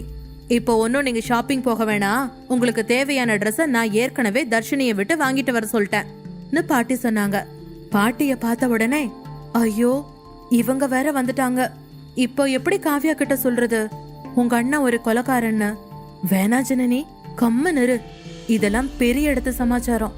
பேசாம லீவுக்கு ஃப்ரெண்டு வீட்டுக்கு வந்தோமா, ஃபன் பண்ணணுமான்னு கிளம்பி போயிட்டே இருப்போம். அவளுக்குள்ள கேட்ட மைண்ட் வாய்ஸ் அவளை அப்படியே ஆஃப் பண்ணிடுச்சு. எஸ்கேப் ஆயிடு ஜனனி அப்படின்னு நகர்ந்து போக ஆரம்பிச்சா. பாட்டி உடனே, எங்க போற ஜனனி, கொஞ்சம் நில்லு. இந்த வீட்டுல நீயும் எனக்கு ஒரு பேத்தி தான், கல்யாணம் ஆதவுமா எங்க ஓடுற? இங்க இரு கைய பிடிச்சுக்கிட்டாங்க. ஜனனி ஏதோ சொல்ல வந்து அப்படியே சைலண்ட் ஆகிட்டா. காவ்யாவுக்கு மனசு முழுக்க நாளைக்கு போட போற ட்ரெஸ் மேலேயே இருந்துச்சு. என்ன, அவளை விட்டு எடுக்க சொன்னீங்களா? அவ என்னோட டேஸ்டுக்கு ஏத்த மாதிரி எடுத்திருக்க மாட்டாளே. லட்சு பாட்டி, நீயே அவளை எனக்கு எடுக்க சொன்ன காவ்யா கோவமா கேட்க, ஆஹா மேடம், நீங்க போய் ட்ரெஸ் எடுத்தீங்கன்னா எப்படி எடுப்பீங்கன்னு எனக்கு தெரியாதா? கல்யாணத்துல அரை ட்ரௌசரோட வந்து நிப்ப, நாளைக்காவது ஒரு பொண்ணா அடக்க ஒடுக்கமா இருன்னு சொல்லி தர்ஷினிய பாட்டி கூப்பிட்டாங்க. ஏண்டி, உங்க அண்ணன் அங்க ஒருத்தனை கொன்னுட்டு இருக்கான், இங்க நீ என்ன ட்ரெஸ் போட போறோன்னு சண்டை போட்டுட்டு இருக்க. ஊர்ல இருக்கிற எல்லாருக்கும் ஒரு பிரச்சனைனா இவளுக்கு வேற பிரச்சனை. ஆண்டவா, அந்த டெவில் வீட்டுக்கு வர்றதுக்குள்ள கிளம்பிடணும், அது மட்டும் தான் ஜனனி மனசுல ஓடிட்டு இருந்துச்சு. தர்ஷினி 2 பேக் எடுத்துட்டு வந்தா. ஒரு பேக காவ்யா கையில கொடுத்துட்டு, காவ்யா இது உன்னோட ட்ரெஸ், இன்னைக்கு நீ இந்த ட்ரெஸ் தான் போட்டாகணும்னு சொன்னா. அத வாங்கி பிரிச்சு பார்த்த காவ்யா ஷாக் ஆகி, ஐய லெஹங்காவா, சான்ஸ்லெஸ், என்னால இதெல்லாம் போடவே முடியாது, ஃபுல்லா முடிக்கிட்டு எவ்வளவு நேரம் என்ன நிக்க சொல்றீங்க, என்னால எல்லாம் முடியாது. லட்சு என்ன இதெல்லாம் சொல்ல, பாட்டி காவ்யாவோட காதை புடிச்சு திருக்கி, நாளைக்கு நீ இந்த ட்ரெஸ் தான் போட்டுக்கணும், போட முடியாதுன்னு சொன்ன அப்புறம் உன் அண்ணனை கூப்பிடுவேன், என்ன கூப்பிடவா கேட்க, ஐயோ போதும் லட்சு போதும், இதுக்கெல்லாம் யாராவது அண்ணனை கூப்பிடுவாங்களா? அண்ணனா அவன் அசுரன். உனக்கு என்ன இன்னைக்கு, நான் இந்த ட்ரெஸ் போட்டுக்கணும் அவ்வளவுதானே, போட்டுக்கிறேன், போட்டு தொலைகிறேன்னு சொல்லிட்டு மூஞ்ச 7 முழத்துக்கு வச்சுக்கிட்டு வாங்கிக்கிட்டா. பாட்டி சிரிச்சுக்கிட்டே தர்ஷினி கிட்ட இருந்து ஜனனிக்கான ட்ரெஸ்ஸ வாங்கி கொடுத்தாங்க. ஐயோ பாட்டி, எனக்கு ட்ரெஸ் எல்லாம் வேணாம், என்கிட்ட இருக்கிற ட்ரெஸ்ல இருந்து நான் ஏதாவது ஒன்னு போட்டுக்கிறேன் பாட்டின்னு ஜனனி சொன்னா. இல்ல ஜனனி, உனக்காக ஆசையா வாங்கியிருக்கோம், இந்த ட்ரெஸ்ஸ தான் இன்னைக்கு நீ போட்டுக்கணும்னு பாட்டி சொல்லவும் தயங்கிக்கிட்டே இருந்த ஜனனி தர்ஷினியும் பாட்டியும் வற்புறுத்தி சொன்னதுக்கு அப்புறம் ட்ரெஸ்ஸ வாங்கிக்கிட்டா. அந்த பிங்க் கலர் லெஹங்கா ரொம்ப அழகா இருந்துச்சு. காவ்யா ட்ரெஸ்ஸ வாங்கிட்டு கோவமா தன்னோட ரூமுக்கு போனா. காவ்யா, நாளைக்கு எனக்கு ஒரு முக்கியமான வேலை இருக்கு, நான் போயிட்டு கல்யாணத்துக்கு வந்துடுறேன் அப்படின்னு அவசரமா சொல்லிட்டு வேகமா நடக்க ஆரம்பிச்சா ஜனனி. ஆக்சுவலா ஓடிட்டு இருந்தா. இந்த வீட்டை விட்டு போகணும்டா சாமின்னு போன் பாத்துக்கிட்டே எதிரில யாரு வர்றாங்கங்கறத கவனிக்காம விறுவிறுன்னு போனவ குறுக்க யாரோ டக்குன்னு வர டம்முன்னு அவங்க மேல மோதினா. எங்க கீழே விழுந்துருவோமோன்னு நினைச்சு அவ கண்ணை இறுக்கி மூட, அவ விழறதுக்குள்ள சரியா அவளை பிடிச்சாங்க அவ மேல மோதின ஆள். செம்ம ஸ்ட்ராங்கா இருந்துச்சு அவ இடுப்பு பிடிச்சிருந்த கை. அப்பாடா, நாம கீழே விழல, நம்மள யாரோ பிடிச்சிட்டாங்க. கடவுள் நல்லவங்களையும் இந்த உலகத்துல வச்சிருக்காரு, நமக்கு ஒண்ணுன்னா பாத்துட்டு சும்மா இருப்பாரா நினைச்சு பொறுமையா கண்ணை திறந்த ஜனனி தேங்க்ஸ் சொல்லிக்கிட்டே தனக்கு முன்னாடி இருந்த ஆணோட முகத்தை ஒரு செகண்ட் நல்லா உத்து பார்த்தா. பார்த்ததும் அப்படியே ஷாக் ஆயிட்டா. ஆத்தாடி டெவலு, ஐயோ கடவுளே, ஏஞ்சல் அனுப்ப சொன்னா போயும் போயும் இந்த டெவல் அனுப்பி வச்சிருக்க. அடியே ஜனனி, எப்படிடி ஆப்ப தேடி கரெக்டா போய் உட்கார்ற? சரி, சைதான் கையில கச்சிதமா லாக் ஆயிட்டோம். இனி கடவுளே நீ தான் என்ன காப்பாத்தணும்பா அவ மனசுக்குள்ள வேண்டிக்க ஆரம்பிச்சா. ஆனா அதுக்கு நேர்மாறா அவளை தாங்கி பிடிச்சிருந்த யுவராஜ் ஜனனியோட அழகுல மெய் மறந்து அவளையே பாத்துக்கிட்டு இருந்தான். அவளோட கண்ணு, சங்கு கழுத்து, அழகான ஜிமிக்கி தோடு, லிப்ஸ்டிக் போடாத பிங்க் கலர் லிப்ஸ்னு இன்ச் பை இன்ச் ரசிக்க ஆரம்பிச்சுட்டான். யுவராஜோட உடம்பு தான் இரும்பு மாதிரி இருக்குமே தவிர மனசு பஞ்சு மூட்டை தான். 6 அடி உயரத்துல 8 பேக் ABSல இருக்கும் அவனோட மசில்ஸ் அவனை ஒரு மான்ஸ்டர் மாதிரி காட்டும். ஆனா உள்ளுக்குள்ள அவன் ஒரு ரொமான்டிக்கான ஆளு. அவன் நல்லவனுக்கு நல்லவன், கெட்டவங்களுக்கு எவன். அவன் ஒரு பார்வை பார்த்தா போதும், எதிரில இருக்கிறவங்கெல்லாம் அவனை எதிர்த்து ஒரு வார்த்தை கூட பேச முடியாது. அந்த அளவுக்கு அது பயங்கர டெரரா இருக்கும். மொத்தத்துல பாகுபலி பிரபாஸ் மாதிரி இருப்பான் இந்த டெவில் யுவராஜ். ஆனா இந்த பாகுபலியோட தேவசேனா, அதாவது இந்த ஸ்டோரியோட அனுஷ்கா நம்ம ஜனனியா இருக்க வாய்ப்பு இருக்கா? போக போக தான் தெரியும். ஜனனிய பார்த்ததும் மேக்னெட் மாதிரி யுவராஜோட கண்ணு அவ மேல ஒட்டிக்கிச்சு. யுவராஜ் ஜனனிய கை தாங்கலா பிடிச்சுக்கிட்டு தன்னை மறந்து அவளையே பாத்துக்கிட்டு இருந்தான். அவனோட முகத்தை அவளால நேரா பார்க்கவே முடியல. அவ இதயம் வேகமா துடிச்சுது. பட்டாம்பூச்சியோட ரெக்கைகள் மாதிரி அவ கண்ணிமைகள் படபடான்னு அடிச்சுக்கிச்சு. எங்க சட்டுன்னு கன் எடுத்து நம்மள சுற்றுவானோன்னு ஜனனிக்கு அடி வயித்துல ஜிவ்வுன்னு ஒரு ஃபீலிங் வந்துச்சு. எப்படியோ தைரியத்தை வரவழைச்சுக்கிட்டு, hello devil, sorry sir, please என்ன விடுறீங்களான்னு கேட்டா. ஜனனியோட வாய்ஸ் கேட்டு சுயநினைவுக்கு வந்த யுவராஜ் அவளை சேஃபா நிக்க வச்சுட்டு ஒரு அடி விட்டு விலகி நின்னா. அண்ணா, அவ ஏதோ தெரியாம இடிச்சிட்டான்னு வேகமா காவ்யா வந்து அவளை கூட்டிட்டு போயிட்டா. போகும்போது ஜனனி ஒரு தடவை திரும்பி பார்க்க புலி மாதிரி வெச்ச கண் வாங்காம அவளையே பாத்துக்கிட்டு இருந்தா யுவராஜ். பயந்து போனவ வேகமா காவ்யாவோட ரூமுக்குள்ள போய் கதவை சாத்திக்கிட்டா. ரூமுக்கு வந்த யுவராஜ் தன்னோட பிஸ்டலை எடுத்து பத்திரமா லாக்கர்ல வச்சு பூட்டினான். ஐஸ் வாட்டர் எடுத்து குடிக்க ஆரம்பிச்சான். ஜில்லுன்னு தண்ணி உள்ள போனதும் தான் அவன் கொஞ்சம் கூலானா. அப்படியே நடந்து வந்து அவன் ட்ரெஸ்ஸிங் ரேக் முன்னாடி வந்து நின்னான். ஒரு கிளாத்த விளக்க உள்ள ஒரு பெரிய சைஸ் போட்டோ ஃப்ரேம் பண்ணி மாட்டிருந்துச்சு. கிளாமரா ஏதாவது ஹாட்டான ஹீரோயின் போட்டோவா இருக்கும், இல்ல இன்னும் கொஞ்ச நேரத்துல கல்யாணம் பண்ண போற சஞ்சனாவோட போட்டோ இருக்கும் போல நாம நினைச்சா, அச்சாம் பாருங்க ட்விஸ்ட். அங்க கியூட்டா சிரிச்சுக்கிட்டு இருக்கிறது நம்ம ஜனனி. யுவராஜும் அவளும் லவ்வபிள் கப்புளா நிக்கிற மாதிரி ஒரு பெயிண்டிங் ஒன்னு வரைஞ்சு மாட்டப்பட்டிருந்துச்சு. ஜனனி அதுல பயங்கர அழகா இருந்தா. Hi Janani, my darling, my angel. இன்னைக்கு ஒரு நாள் தான். நாளைக்கு நேரம் நீ மிஸ்ஸஸ் யுவராஜா என்னோட ரூம்ல இருப்பன்னு ஹேண்ட்ஸமா ஸ்டைலா சொல்லி சிரிச்ச யுவராஜ், நாளைக்கு உனக்கும் எனக்கும் தான் கல்யாணம் ஜனனி. த கவுண்ட் டவுன் ஸ்டார்ட்ஸ்னு சொல்லி டோரை மூடினா. மறுநாள் காலை யுவராஜ் பங்களாவை ஜெய்ப்பூர் மாளிகை மாதிரி மேரேஜுக்கு செம்மையா டெக்கரேஷன் பண்ணிருந்தாங்க. காதம்பரி வேலையாட்கள் எல்லாரும் ஒழுங்கா வேலை செய்யறாங்களான்னு செக் பண்ணிட்டு இருந்தாங்க. இன்னும் பசங்க எழுந்திருக்காததை கவனிச்ச காதம்பரி நேரா அவங்கள எழுப்பி விடுறதுக்காக ரூமுக்கு போனாங்க. ரூம்ல காவ்யாவும் ஜனனியும் தூங்கிட்டு இருக்கிறத பார்த்துட்டு, காவ்யா, ஜனனி சீக்கிரம் எழுந்துருங்க, விடிஞ்சு எவ்வளவு நேரம் ஆகுதுன்னு சொல்லி காவ்யாவோட போர்வையை பிடிச்சு இழுத்தாங்க. காவ்யா உடனே தலையணையால முகத்தை மூடிக்கிட்டு, மதர் இந்தியா, உனக்கு இப்ப என்ன பிரச்சனை? சூரியன் கூட டெய்லி நமக்கு முன்னாடி தூங்கிடுது, ஆனா நம்மள மட்டும் சீக்கிரமா எழுப்பி விட்டுடுது. இதோட தொல்லை தாங்கலப்பா. என்னைக்காவது நீ போய் அதை எழுப்பி விட்டுருக்கியா? அழுத்துக்கிட்டு சொல்ல, காதம்பரி தலையணையை புடுங்கிட்டு, ஓகேடா, நான் நாளைக்கு போய் சூரியனை எழுப்பி விடுறேன், இன்னைக்கு நீ சீக்கிரம் எழுந்துரு. இன்னைக்கு உன் அண்ணனுக்கு கல்யாணம், ஞாபகம் இருக்கா இல்லையா? கேட்டுக்கிட்டே அவ பக்கத்துல படுத்திருந்த ஜனனிய பார்த்து, இவளை பாரு, இவ காவியாவை தாண்டி இருக்கா. ஏய் ஜனனி, எழுந்துரு சீக்கிரம்னு சொல்ல, ஆண்டி ப்ளீஸ் ஒரு 2 minutes ஆண்டி ஜனனி சொல்ல, 2 பேரும் தான் சொல்றத கேட்காதத பார்த்த காதம்பரி, 2 பேரும் இப்ப எழுந்திருக்க போறீங்களா இல்லையா? கல்யாண வேலை எவ்வளவு இருக்கு, நீங்க இன்னும் தூங்கிட்டு இருக்கீங்களா கத்தவும், காவ்யா அழுத்துக்கிட்டே பெட்ல எழுந்து உட்காந்து, ஐயோ அம்மா, இது கல்யாண மாதிரியே தெரியல. கல்யாணம்னு ஒரு நாள் முன்னாடி தான் சொல்றீங்க, அதுவும் அந்த கல்யாண பொண்ணு சஞ்சனாவை எனக்கு சுத்தமா பிடிக்கல. எப்போ பார்த்தாலும் மேக்கப் அப்பிக்கிட்டு டச்சப் பண்ண மேனியாவே இருக்கான்னு சொன்னா. காதம்பரி சிரிச்சுக்கிட்டு, உனக்கு பிடிச்சிருக்கோ இல்லையோ, உங்க அண்ணன் யுவராஜுக்கு அவளை ரொம்ப பிடிச்சிருக்கு, அதனால நாம எதுவுமே சொல்ல முடியாதுன்னு சொன்னா.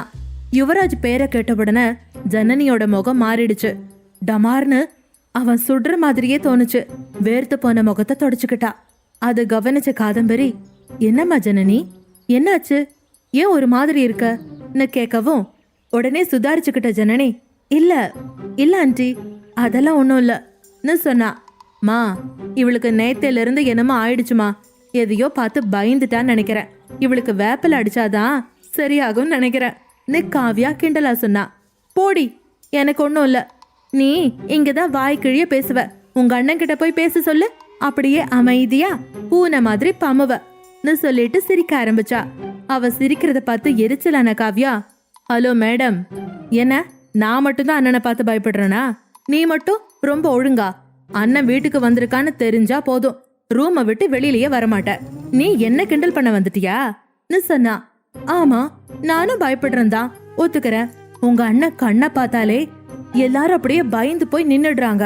அப்பப்பா, அது மனுஷனோட கண்ணு மாதிரியா இருக்கு, பேய் கண்ணு மாதிரி இருக்கு. இவங்க 2 பேரும் இப்படி பேசிட்டு இருந்ததை பார்த்த காதம்பரி இடுப்புல கைய வச்சுக்கிட்டு, 2 பேரும் இன்னைக்கு ஃபுல்லா இப்படியே உட்காந்து பேசிட்டு தான் இருக்க போறீங்களா? டைம் ஆகுது, சீக்கிரம் ஃப்ரெஷ் அப் ஆயிட்டு கீழே வாங்கன்னு சொல்லிட்டு கிளம்பி கீழே போனாங்க. ஜனனி காவியா 2 பேரும் ரெடியாக ஆரம்பிச்சாங்க. திடீர்னு கல்யாணம் வச்சதால முக்கியமான விஐபிகளுக்கு மட்டும்தான் இன்ஃபார்ம் பண்ணியிருந்தாங்க. ஒவ்வொருத்தரா வர ஆரம்பிச்சிருந்தாங்க.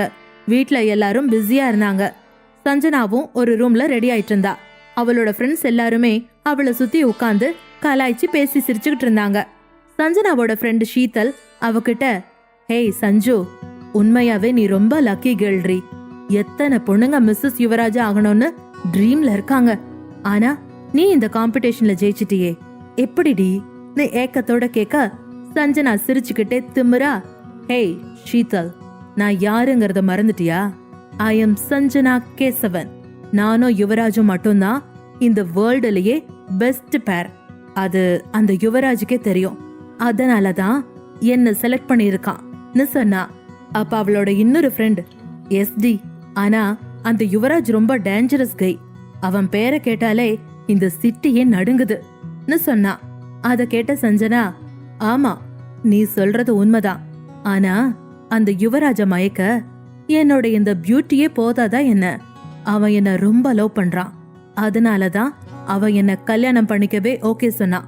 அவனை பார்த்து ஊரே பயந்தாலும் அவன் என் பின்னாடி நாய்க்குட்டி மாதிரி சுத்த போறான். நான் சுத்த வைப்பேன்.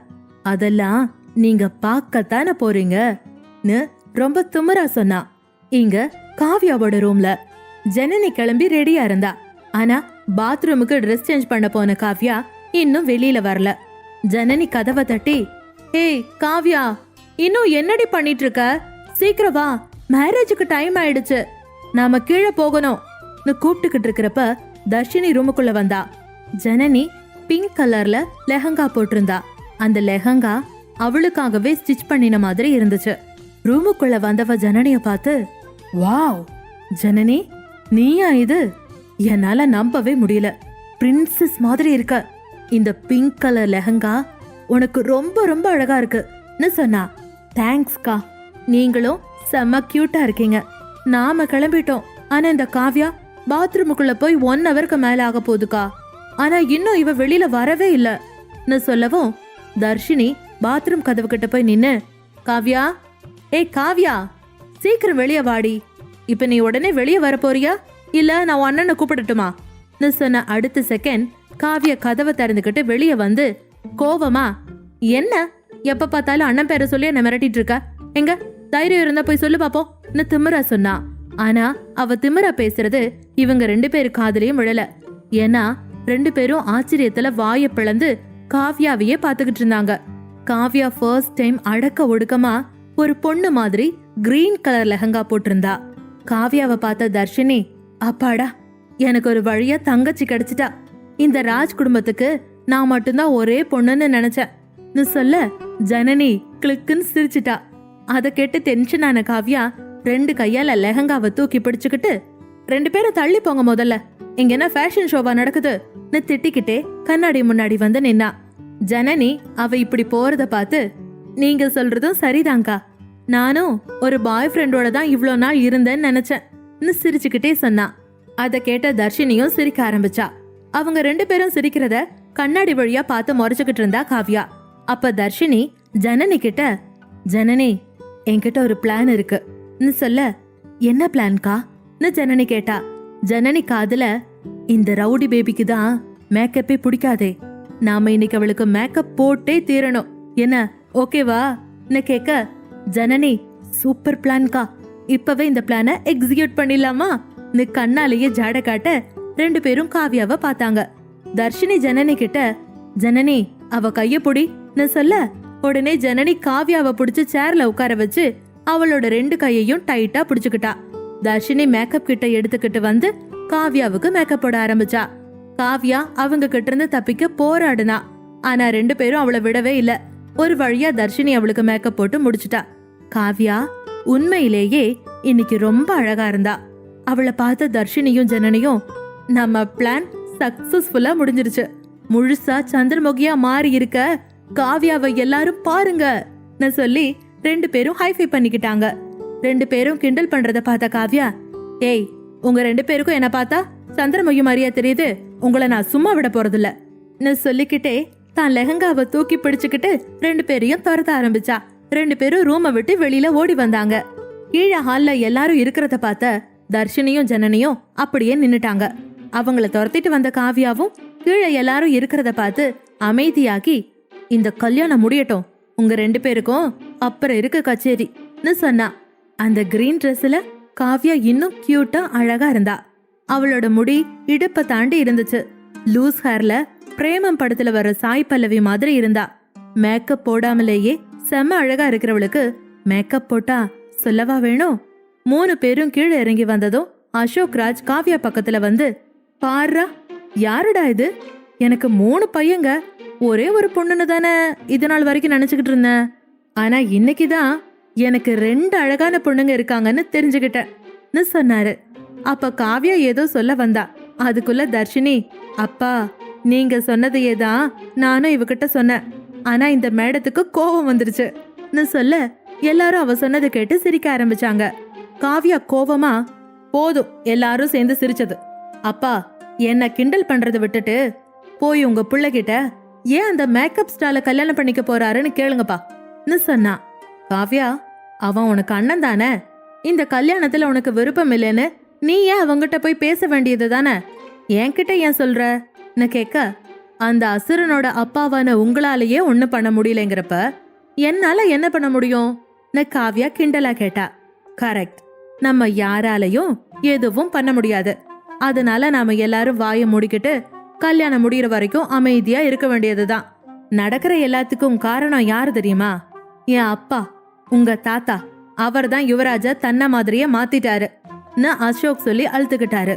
காவியாவும், நீங்க சொல்றதெல்லாம் சரிதான், பண்ற வேலையெல்லாம் பண்ணிக்கிட்டு அவர் பாட்டுக்கு ஜாலியா மேல போய் செத்துட்டாரு, இப்ப மாட்டிட்டு முழிக்கிறது நாமளாச்சேன்னு சொன்னா.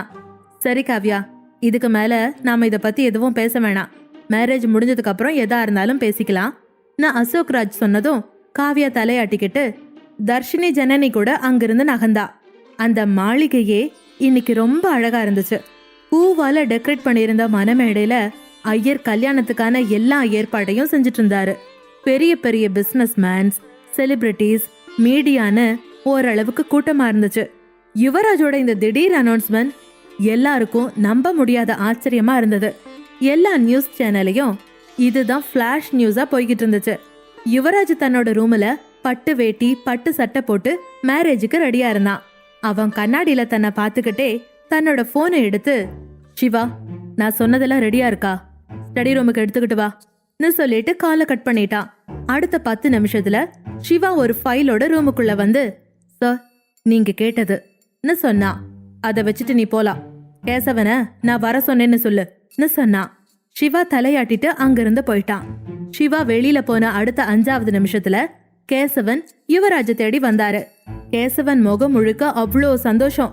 மாப்பிள, என்ன கூப்பிட்டீங்களாமே, என்ன விஷயம்னு சொல்லுங்க சீக்கிரம், இன்னும் நிறைய வேலை இருக்குன்னு பரபரப்பா சொல்ல, மிஸ்டர் கேசவன், அதான் எனக்கும் உங்க பொண்ணுக்கும் கல்யாணம் நடக்க போகுதே, நீங்க ஷேர் டாக்குமெண்ட்ல சைன் பண்ணி கொடுக்கலாமே கேட்க, கேசவன் சிரிச்சுக்கிட்டே, அதுக்கு என்ன அவசரமாப்ல, முதல்ல கல்யாணம் முடியட்டுமே, அதுக்கப்புறமா நாம இதெல்லாம் பாத்துக்கலாம்னு சொன்னாரு.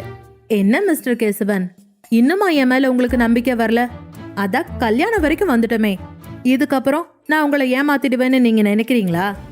குதர்க்கமா கேட்டான். ஐயையோ, அப்படியெல்லாம் இல்ல மாப்பிள. இப்ப என்ன, ஷேர் டாக்குமெண்ட்ல நான் சைன் பண்ணணும், அவ்வளவுதானே. சரி கொடுங்க சொல்லி யுவராஜ் கையில இருந்த டாக்குமெண்ட்டை வாங்கி, கேசவன், யுவராஜ், நான் சின்ன மீனை போட்டு பெரிய மீனை பிடிக்க போறேன். இந்த 40% ஷேரை நான் இழக்கிறதுனால உன்னோட சொத்து மொத்தமா என் கைக்கு வரப்போகுதுன்னு மனசுக்குள்ள நினைச்சுக்கிட்டு எல்லாத்துலயும் சைன் போட்டாரு. யுவராஜ் அவர் சைன் போடுறத பார்த்து மனசுக்குள்ள, என்ன கேசவன், நான் உங்ககிட்ட ஏமாந்துட்டேன்னு நினைச்சிட்டீங்களா? யாரு ஏமாற போறாங்கன்னு இன்னும் கொஞ்ச நேரத்துல தெரியும் கேசவனை பார்த்து வன்மத்தோட சிரிச்சுக்கிட்டு இருந்தான் யுவராஜ். சைன் போட்டு முடிச்ச கேசவன், மாப்பிள, நீங்க சொன்ன மாதிரி சைன் போட்டுட்டேன், இனி உங்களுக்கு எந்த பிரச்சனையும் இல்லையே கேட்க, அதெல்லாம் எதுவும் இல்ல, வாங்க நாம கீழே போலான்னு சொல்ல, சரி வாங்க மாப்பிள போலாம்னு சொல்லிட்டு கேசவன் யுவராஜ் கையை பிடிச்சு அழைச்சுக்கிட்டு போனாரு. கீழே எல்லாரும் யுவராஜுக்காக காத்துட்டு இருந்தாங்க. யுவராஜ் கேசவனோட படியில கீழே இறங்கி வந்தான். எல்லோரோட பார்வையும் யுவராஜ் பக்கம் திரும்பிச்சு. காவியா தன் பக்கத்துல நின்னுகிட்டு இருந்த ஜனனி கிட்ட, ஹே மச்சி, இந்த மான்ஸ்டர் என் கண்ணுக்கு தான் அழகா தெரியுதா இல்ல உன் கண்ணுக்கும் அப்படிதான் தெரியுதான்னு தன்னோட கண்ணை கசக்கிக்கிட்டே கேட்க, ஆமா காவியா, என் கண்ணுக்கும் உன் அண்ணன் அழகாதான் தெரிகிறாருன்னு சொல்ல, காவியா பெருமூச்சு விட்டுட்டு, இன்னைக்கு இவன் கல்யாணத்தை பார்த்து எத்தனை பொண்ணுங்க மனசு உடைய போகுதோ தெரியலையேன்னு சிரிச்சுக்கிட்டே சொன்னான். இவன் என்னதான் பொண்ணுங்களுக்கு ட்ரீம் பாயா இருந்தாலும் இவன் எப்பவுமே டெவில் பாய் தான், அதை எப்பவுமே மாத்த முடியாதுன்னு அவனை பார்த்து ஜனனி மனசுக்குள்ள நினைச்சுக்கிட்டு இருக்கிறப்ப யுவராஜோட கண்களும் ஜனனி பக்கம் திரும்புச்சு. ஐயோ, அவன் ஏண்டி ஒன்ன பாக்குறான், பார்வைய திருப்புன்னு நினைச்ச ஜனனி தான் பக்கத்துல இருந்த தர்ஷினி பக்கம் முகத்தை திருப்பி ஏதோ பேச ஆரம்பிச்சா. ஜனனிய பார்த்துக்கிட்டே கீழே இறங்கி வந்த யுவராஜ் தன்னோட அசிஸ்டன்ட் சிவாவை பார்த்து ஏதோ சிக்னல் காட்டினா. அப்புறம் அங்கிருந்து சில பிசினஸ் மேன்கள் கிட்ட பேசிக்கிட்டு மனமேடைக்கு போய் உட்கார்ந்தான். ஐயர் மந்திரத்தை சொல்ல ஆரம்பிச்சாரு. கொஞ்ச நேரம் கழிச்சு, முகூர்த்தத்துக்கு நாழி ஆயிடுத்து, பொண்ணை கூட்டிட்டு வாங்கோன்னு சொன்னதும் சஞ்சனாவோட ஃப்ரெண்ட்ஸ் அவளை கூட்டிட்டு வந்தாங்க. சஞ்சனா மனமேடையில வந்து உட்கார்ந்ததும் கல்யாண பொண்ணு பண்ண வேண்டிய சம்பிரதாயத்தை ஐயர் சொல்ல சொல்ல சஞ்சனா செய்ய ஆரம்பிச்சா. மணி 10 ஆச்சு. அது வரைக்கும் அமைதியா கூலா உட்கார்ந்திருந்த யுவராஜ் தலையை நிமித்தி பார்த்தான். ரஜினி ஸ்டைல்ல விரல்ல ஒரு சொடுக்கு போட்டான். சிவா டெக்னீஷியனுக்கு சிக்னல் கொடுத்தான். அடுத்த செகண்ட் அங்க இருந்த எல்லா டிவிலையும் லைவா ஓடிக்கிட்டு இருந்த இவங்க கல்யாணம் ஸ்டாப் ஆகி வேறொரு வீடியோ ப்ரொஜெக்ட் ஆக ஆரம்பிச்சது. எல்லாரும் ஷாக் ஆகி டிவிய பார்க்க ஆரம்பிச்சாங்க. கொஞ்ச நேரத்திலேயே ஐயர் மந்திரம் சொல்றது நிறுத்த ஒரு குரல் எல்லோரோட கவனத்தையும் திசை திருப்புச்சு. எல்லோரோட கவனமும் பங்களா முழுக்க அங்கங்க அந்த கல்யாணத்தை லைவா டெலிகாஸ்ட் பண்ணிக்கிட்டு இருந்த டிவி பக்கம் திரும்பிச்சு. அந்த டிவில கேசவன் தெரிஞ்சாரு. அவரோட வாய்ஸ் தான் எல்லோரோட கவனத்தையும் திசை திருப்புச்சு. சட்டுன்னு எல்லாரும் அமைதியாகி டிவி ஸ்கிரீனையே பார்க்க ஆரம்பிச்சாங்க. பாவம் இந்த யுவராஜ், என் பவர் என்னன்னு தெரியாம விளையாடிட்டு இருக்கான். என் பொண்ணு அவன் கல்யாணம் பண்றதுதான் அவன் லைஃப்லயே அவன் எடுத்த ராங் டிசிஷன். இனி அவன் தான் எனக்கும் என்னோட பொண்ணுக்கும் ஃபுல் டைம் வேலைக்காரன். இனி ராஜ் குரூப் ஆஃப் கம்பெனின்னு ஒன்னு இருக்கவே இருக்காது. என்னோட காலுக்குள்ளேயே வச்சு நசுக்க போறேன். இனி இந்த கேசவன் தான் one and only business king. தண்ணி அடிச்சபடி தெனாவட்டா பேசிக்கிட்டு இருந்தாரு. அத பார்த்த சஞ்சனா, கேசவன், யுவராஜ் ஃபேமிலி எல்லாரும் ஷாக் ஆகி பார்த்துட்டு இருந்தாங்க. ராஜ் குரூப் ஆஃப் கம்பெனி நிறைய கவர்மெண்ட் ப்ராஜெக்ட்ஸை எடுத்து பண்ணிட்டு இருந்தாங்க. அதுல பாலம் கட்டுற ஒரு ப்ராஜெக்ட்ல கேசவன் நிறைய ஃப்ராட் பண்ணியிருக்கிறது தெரிய வந்துச்சு. குவாலிட்டி கம்மியா இருக்கிற பொருட்களை வச்சு பாலம் கட்டி அதுல இருந்து அவன் நிறைய லாபம் சம்பாரிச்சிருந்தான். ஆனா அந்த பாலத்துல போன ஒரு ஸ்கூல் பஸ் கீழே விழுந்து 20க்கும் மேல குழந்தைங்க உயிருக்கு போராடிட்டு இருக்காங்க. இதுக்கான எவிடன்ஸ் எல்லாத்தையும் கலெக்ட் பண்ணின யுவராஜ் அதை எல்லார் முன்னாடியும் இப்ப அம்பலப்படுத்தினான். இதையெல்லாம் பார்த்த கேசவன் அதிர்ச்சி அடைஞ்சாரு. இதையெல்லாம் பார்த்த மீடியா அவரை போட்டோ வீடியோ எடுக்க ஆரம்பிச்சாங்க. நடக்கிறது எதுவும் புரியாம எல்லாரும் ரொம்ப குழப்பத்துல இருந்தாங்க. கேசவன் உடனே கோபத்துல, என்ன நடக்குதுங்க, எல்லாத்தையும் ஆஃப் பண்ணுங்கன்னு கத்திக்கிட்டு டிவியை எல்லாம் தள்ளி விடுறதுக்காக போனாரு. அப்ப மனமேடையில இருந்து எழுந்த யுவராஜ் தன்னோட கழுத்துல இருந்த மாலைய கழட்டி தூக்கி போட்டுட்டு கேசவன் கிட்ட வந்து, என்ன மிஸ்டர் கேசவன், உங்களுக்கு இந்த சர்ப்ரைஸ் பிடிச்சிருக்கா? உங்க மகளை நான் கல்யாணம் பண்ணிக்க எனக்கு 2 நாள் டைம் கொடுத்தீங்க. அந்த 2 நாள்ல உங்களை எப்படி கவுக்கலான்னு நான் பிளான் பண்ணி ஒர்க் அவுட் பண்ணிட்டேன். வசமா சிக்கிட்டீங்க. இப்போ உங்களை கம்பி என்ன வைக்க போறேன்.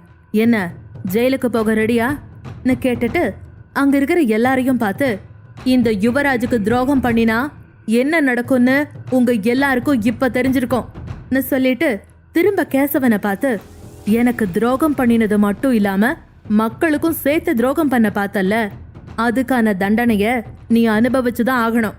என்கிட்ட மோதினா என்ன நடக்கும்னு எல்லாருக்கும் தெரிய வைக்கிறதுக்கும் உன்னோட உண்மையான முகம் என்னங்கிறத எல்லாருக்கும் காட்டுறதுக்கும் தான் இந்த மேரேஜை நான் யூஸ் பண்ணிக்கிட்டேன். நீ இந்த ஒரு தப்பு மட்டும் இல்ல, இன்னும் நிறைய தப்பு பண்ணியிருக்கேன்னு எனக்கு தெரியும்.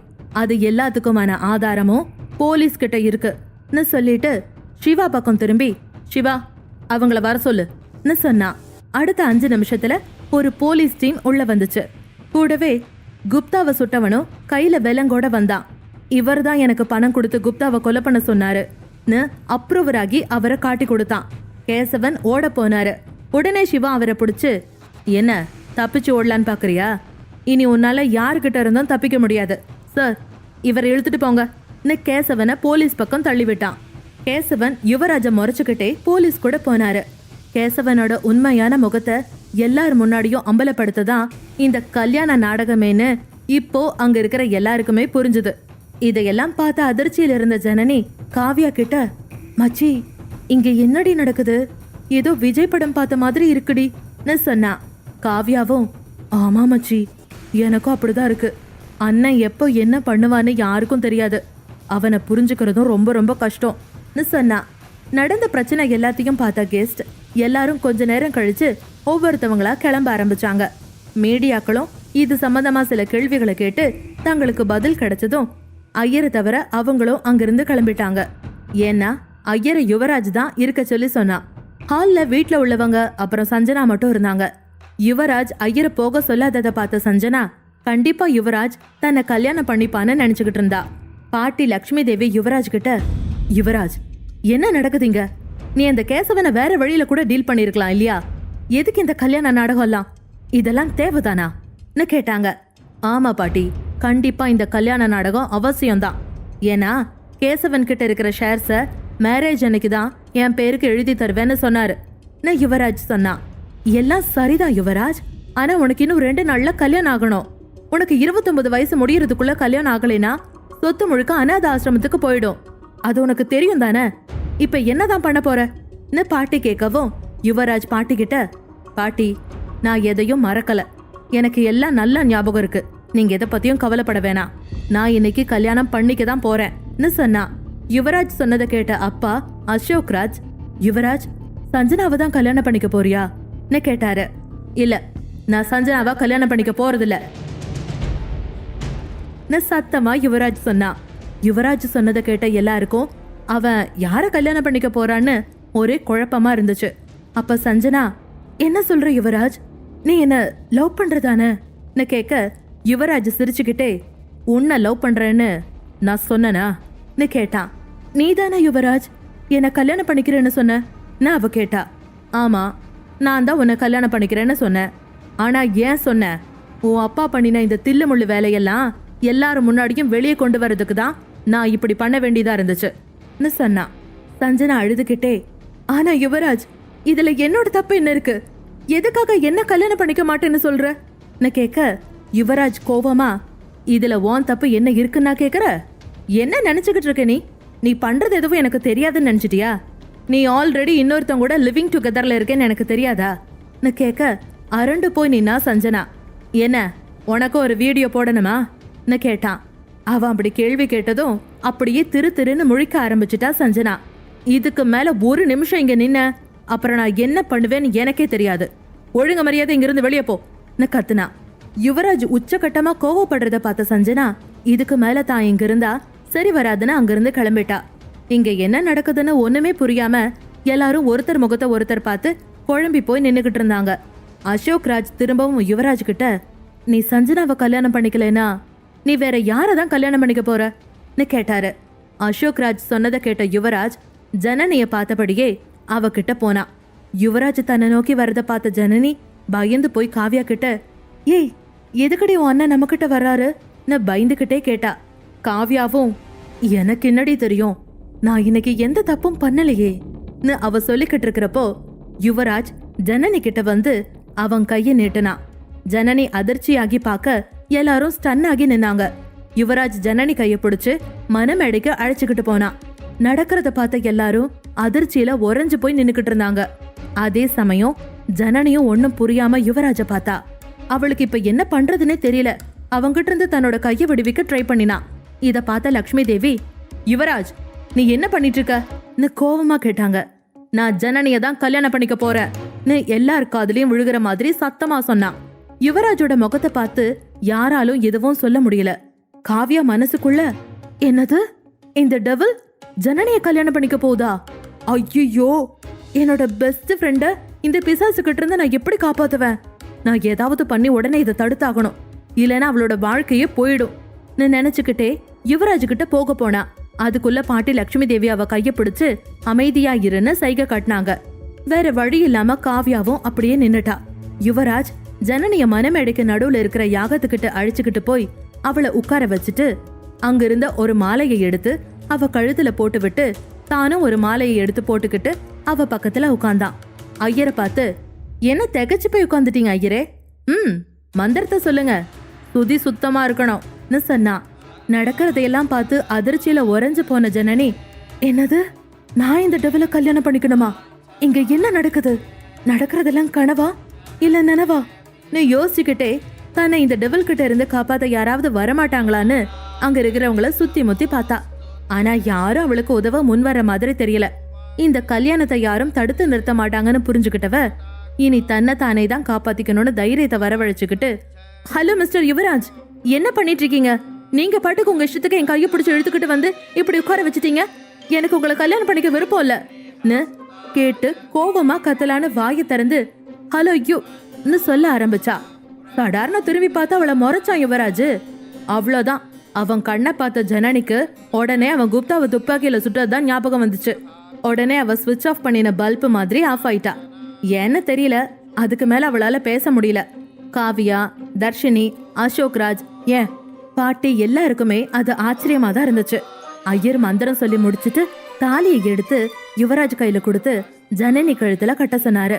யுவராஜும் தாலியை வாங்கி ஜனனி கழுத்துல கட்டுனா. ஜனனி அவனையே பாத்துக்கிட்டு இருந்தா. அவளால அவனை தடுக்க முடியல. இந்த கல்யாணம் என்னோட சம்மதம் இல்லாம நடக்குதுன்னு எனக்கு தெரியுது, ஆனாலும் ஏன் என்னால இதை தடுக்க முடியலன்னு யோசிச்சா. யுவராஜும் அவளை பாத்துக்கிட்டே தாலி கட்டுனா. அவ்வளவுதான், 2 நிமிஷத்துல கல்யாணமே முடிஞ்சிருச்சு.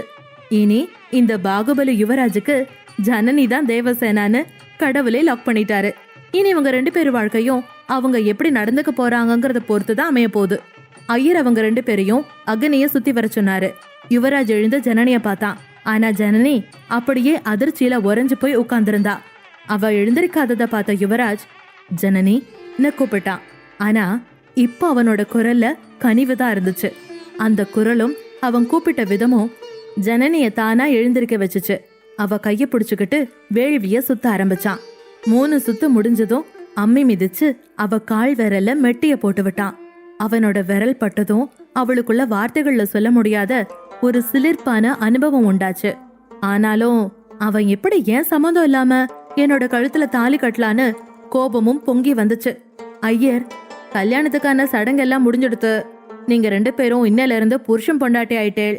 இப்ப பெரியவங்க காலில் விழுந்து ஆசீர்வாதம் வாங்கிக்கோங்கன்னு சொன்னாரு. யுவராஜ் ஜனனி கைய பிடிச்சு ஜோடியா நடந்து போய் பாட்டி கிட்ட மட்டும் ஆசீர்வாதம் வாங்கிக்கிட்டான். மத்தவங்க யாருக்கிட்டையும் ஆசீர்வாதம் வாங்கல. இத பார்த்தா அசோக் ராஜுக்கும் காதம்பரிக்கும் என்னவோ போல இருந்துச்சு. அசோக் ராஜ் ஏதோ சொல்ல வந்தாரு. யுவராஜ் உடனே, நீங்க என்ன சொல்ல வர்றீங்கன்னு எனக்கு தெரியும். ஜனனிக்கு 21 வயசானதும் எங்க 2 பேருக்கும் ரெஜிஸ்டர் மேரேஜ் நடக்கும். மத்தது அப்புறம் பேசிக்கலாம்னு சொல்லிட்டு நேரா தன்னோட ரூமுக்கு போயிட்டான். அங்கிருந்து யுவராஜ் போனதுக்கு அப்புறம் காதம்பரி ஜனனி கிட்ட வந்து, அன்பா, உங்க 2 பேருக்கும் இப்ப கல்யாணம் ஆயிடுச்சு. நீ முழு மனசோட அவனை ஏத்துக்கணும்னு சொன்ன அடுத்த நிமிஷம் இத கேட்டு சுயநினைவுக்கு வந்த ஜனனி, எனக்கு என்னாச்சு? எனக்கு கல்யாணம் ஆயிடுச்சா? அதுவும் இந்த டெவில் கூட? இனி நான் எப்படி இவன் கூட வாழ போறேன்? இதை நான் ஏத்துக்கிட்டு தான் ஆகணுமான்னு பல எண்ணம் அவ மனசுக்குள்ள ஓடுச்சு. கழுத்துல இருந்த மஞ்சத்தாளிய ஒரு முறை தொட்டு பாத்துக்கிட்டா. அதுக்கு மேல அவளால அந்த அழுத்தத்தை தாங்கிக்கவே முடியல. அடக்கி வச்சிருந்த அழுகைய மொத்தமா கொட்டி தீத்தா ஜனனி. என்ன ஆன்ட்டி நினைச்சுக்கிட்டு இருக்கீங்க எல்லாரும்? அவர் பாட்டுக்கு என் கையை பிடிச்சு பரபரன்னு இழுத்துட்டு போய் தாலியை கட்டிட்டாரு. நீங்க யாரும் அவரை தடுக்கவே இல்லைல்ல. உங்க எல்லாராலையும் இப்ப என்னோட வாழ்க்கை பாழாயிடுச்சு. கேட்க யாரும் இல்லைன்னு தானே நீங்களும் இப்படி அமைதியா இருந்துட்டீங்க. என்ன காவ்யா இதெல்லாம்? அவ கோபமா கேட்க காவ்யாக்கும் அழுக வந்துருச்சு. சாரி மச்சி, என்ன மன்னிச்சிடு. என்னால எதுவும் பண்ண முடியல. ஆனா உண்மையிலேயே உனக்கு நடந்தது அநியாயம்தான். பாட்டி, நீங்களாவது தடுத்து நிறுத்தி இருக்க கூடாதான்னு கேட்க லக்ஷ்மி தேவி, காவ்யா நீ அமைதியாயிரு. நடக்க வேண்டியதெல்லாம் நடந்து முடிஞ்சிருச்சு. இனி நம்மனால எதையும் மாத்த முடியாதுன்னு சொன்னாங்க. காதம்பரி ஜனனியோட கைய பிடிச்சுக்கிட்டு, ஜனனி உன்னோட கோபம் நியாயமானதுதான், இல்லைன்னு நாங்க சொல்ல வரல. ஆனா யுவராஜ் ரொம்ப நல்லவன். அவனோட கோபமான முகத்தை மட்டும்தான் நீ பாத்திருக்க. ஆனா அவனுக்குள்ளயும் ஒரு நல்ல மனசு இருக்கு. உண்மையிலேயே அவன் ரொம்ப நல்லவம்மா. என்ன நீ நம்புன்னு சொன்னாங்க. ஜனனி, நீ வருத்தப்படாதம்மா. நீ எப்பவும் இந்த வீட்டு பொண்ணுதான். நாங்க அப்படிதான் உன்னை பாத்துக்கிட்டோம். நீ உரிமையோட இந்த வீட்டுல இருக்கலாம். அவன் உன்னை நல்லா பாத்துப்பான். அது மட்டும் என்னால உறுதியா சொல்ல முடியும் அசோக் ராஜ் ஆறுதல் சொன்னாரு. ஜனனி எதுவும் பேசாம அமைதியா எல்லார் பேசுறதையும் கேட்டுக்கிட்டு இருந்தா. அப்ப காவ்யா ஜனனி கைய பிடிச்சு இழுத்துக்கிட்டு நேரா தன்னோட ரூமுக்கு போய் கதவை சாத்துனா. காவ்யா கோவமா, உனக்கு என்னடி ஆச்சு? இப்ப வந்து இவ்வளவு சவுண்டு கொடுக்கற? என் அண்ணன் தான் உன்னை இழுத்துக்கிட்டு போய் தாலி கட்டுறாருன்னா நீ எதுவுமே சொல்லவே இல்லன்னு கேட்க, ஜனனியால அந்த கேள்விக்கு உடனடியா பதில் சொல்ல முடியல. ஆனாலும் நான் எதுவும் சொல்லலன்னு உனக்கு தெரியுமா? நான் அவரை தடுக்க ட்ரை பண்ணினேன். ஆனா அவர் கண்ணை பார்த்த உடனே என்னால எதுவுமே பண்ண முடியல. அதான் அமைதி ஆயிட்டேன்னு சொல்ல, நீ அமைதியா இருந்ததுனாலதான் இப்ப நீ அவரோட பொண்டாட்டி ஆயிட்டன்னு சொல்ல அப்படியே பெட்ல உட்காந்துட்டா ஜனனி. அவ கண்ணுல இருந்து கண்ணீர் வந்துகிட்டே இருந்துச்சு. காவ்யாவும் அதுக்கு மேல அவளை டிஸ்டர்ப் பண்ண விரும்பல, அமைதியா இருந்துட்டா. 3 மணி நேரம் கழிச்சு அங்க வந்த காதம்பரி ஜனனிக்கு சாப்பிட ஜூஸ் கொடுத்தாங்க. வேண்டான்னு சொன்னவளை அதட்டி குடிக்க வச்சாங்க. அவ குடிச்சு முடிச்சதும், ஜனனி இனி நீ இந்த ரூம்ல இருக்க கூடாதுமா. நீ யுவராஜோட ரூம்ல தான் இருக்கணும், வான்னு சொல்ல, என்ன ஆண்டி சொல்றீங்க? அந்த டெவில் கூட இருக்க சொல்றீங்களா? ஐயோ, என்னால இருக்க முடியாது. அவர் வீட்ல இருந்தாலே நான் பயந்துகிட்டு ரூமை விட்டு வெளியில வர மாட்டேன். அப்படி இருக்கிறப்ப ஒரே ரூம்ல போய் என்ன தங்க சொல்றீங்களே? இல்ல நான் போக மாட்டேன்னு ஜனனி கத்த ஆரம்பிச்சிட்டா. காவ்யாவும் அவளுக்கு சப்போர்ட்டா, மா நீ என்ன சொல்லிட்டு இருக்க? இவ இப்படி அண்ணன் கூட போய் இருப்பா? அவரை பத்தி தெரிஞ்சு நீ இப்படி பேசுறியே சொல்லி கேட்க, அப்ப சரியான நேரத்துக்கு உள்ள வந்த தர்ஷினி, ஜனனி நீ மட்டும் இப்ப அண்ணனோட ரூமுக்கு போகலைன்னா உன்னை கூட்டிட்டு போறதுக்கு அவரே இங்க வரலாம்னு சொன்னா. அக்கா என்ன சொல்றீங்கன்னு ஜனனி கேட்டா. ஆமா, ஒழுங்கா நான் சொல்றத கேட்டு என் கூட வான்னு தர்ஷினி சொல்ல, காவ்யாவும் ஆமா அந்த பிசாசு கோவப்படுறதுக்கு முன்னாடி ஒழுங்கா நீயே போயிடுன்னு சொன்னதுக்கு அப்புறம் ஜனனிக்கு யுவராஜோட கோபமான முகம்தான் ஞாபகத்துக்கு வந்துச்சு. உடனே அவ பயந்துகிட்டு, சரி சரி அவர் இங்க வர்றதுக்கு முன்னாடி நானே அங்க போய் தொலைக்கிறேன்னு சொல்லிட்டு காதம்பரி கூட யுவராஜ் ரூமுக்கு கிளம்புனா. காதம்பரி யுவராஜ் ரூமுக்கு வெளியில நின்னுக்கிட்டு ஜனனிய உள்ள போக சொன்னா. என்ன ஆண்டி சொல்றீங்க? என்ன மட்டும் அந்த டெவில் கிட்ட ஒப்படைச்சுக்கிட்டு நீங்க தப்பிச்சிடலான்னு பாக்குறீங்களா? ஏன் நீங்க உள்ள வந்து விட மாட்டீங்களான்னு அவ முகத்தை சுழிச்சுக்கிட்டு கேட்க, காதம்பரி அவ கன்னத்துல கை வச்சுக்கிட்டு, அப்படியெல்லாம் இல்ல ஜனனி, நீ மட்டும் தான் உள்ள போகணும். வீட்ல உள்ளவங்க யாரும் இது வரைக்கும் யுவராஜ் ரூமுக்கு போனது கிடையாது. அவன் எங்க யாரையும் உள்ள அலோ பண்ணினதும் கிடையாதுன்னு சொன்னதும், என்ன ஆண்டி சொல்றீங்க? வீட்ல உள்ளவங்க யாரையும் அவர் உள்ள விடலையா? அப்படின்னா என்ன மட்டும் எப்படி விடுவாரு? உள்ள போனது என்கிட்ட கோபமா கத்துனா நான் என்ன பண்றது? எனக்கு பயமா இருக்கு, நான் போகலன்னு சொல்ல, காதம்பரி பாசமா, ஜனனி நீ நினைக்கிற மாதிரி எதுவும் நடக்காது. யுவராஜ் உன்கிட்ட கோவமா நடந்துக்க மாட்டான், நீ உள்ள போன்னு சொன்னாங்க. ஜனனி வேற எதுவும் பேசாம ரூம் கதவை திறந்து உள்ள எட்டி பார்த்தா. இது என்ன இவ்ளோ பெரிய ரூமா இருக்கு? உள்ள ஒரு ஊரே இருக்கலாம் போலயேன்னு சொல்ல, காதம்பரி இதை கேட்டு சிரிச்சுக்கிட்டே உள்ள போக சொல்ல, ஜனனி பயந்துகிட்டே உள்ள போனா. யுவராஜோட ரூமுக்குள்ள போன ஜனனி ரூம சுத்தியும் முத்தியும் பார்த்தா. அவன் அங்க இல்லைன்னதும் தான் அவளுக்கு நிம்மதியா இருந்துச்சு. உடனே தன்னோட போனை எடுத்து காவ்யாவுக்கு கால் பண்ணினா. ஜனனி கால் பண்ணவும் பதட்டத்தோட, என்னாச்சு மச்சின்னு கேட்க, ஒன்னும் இல்லடி, டெவில் அதான் உன்னோட அண்ணன் இந்த ரூம்ல இல்லன்னு சொன்னா.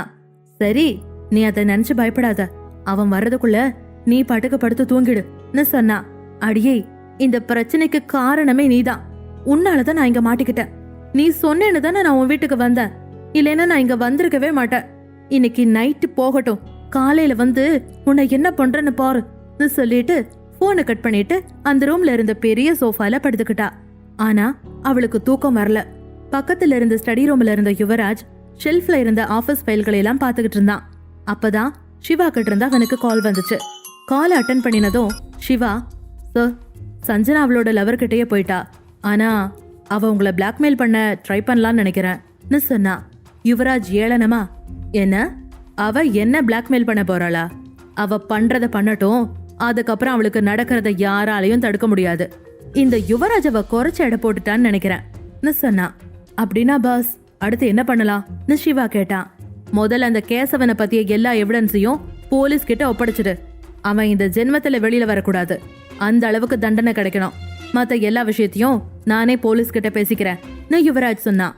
சரி பாஸ் சொன்ன சிவா கொஞ்சம் தயங்கிட்டு, சார், இந்த சஞ்சனாவ என்னதான் பண்றதுன்னு கேட்க, அவ என்ன பண்ணணும்னு நினைக்கிறாளோ பண்ணட்டும். அதுக்கப்புறம் உன்கிட்ட இருக்கிற போட்டோவை நீ சோசியல் மீடியால அப்லோட் பண்ண. அன்னைக்கு நைட் அவ உண்மையிலேயே யாரோட இருந்தான்னு எல்லாரும் தெரிஞ்சுக்க வேணாமான்னு கேட்டான். சிவா உடனே, ஓகே பாஸ், நீங்க சொன்ன மாதிரியே பண்ணிடுறேன்னு சொன்னா. யுவராஜ் போன் பேசி முடிச்சிட்டு தன்னோட ரூமுக்கு போனா. யுவராஜ் ரூமுக்குள்ள இருந்த ஜனனி தூக்கம் வராம புலம்பிக்கிட்டு இருக்கா.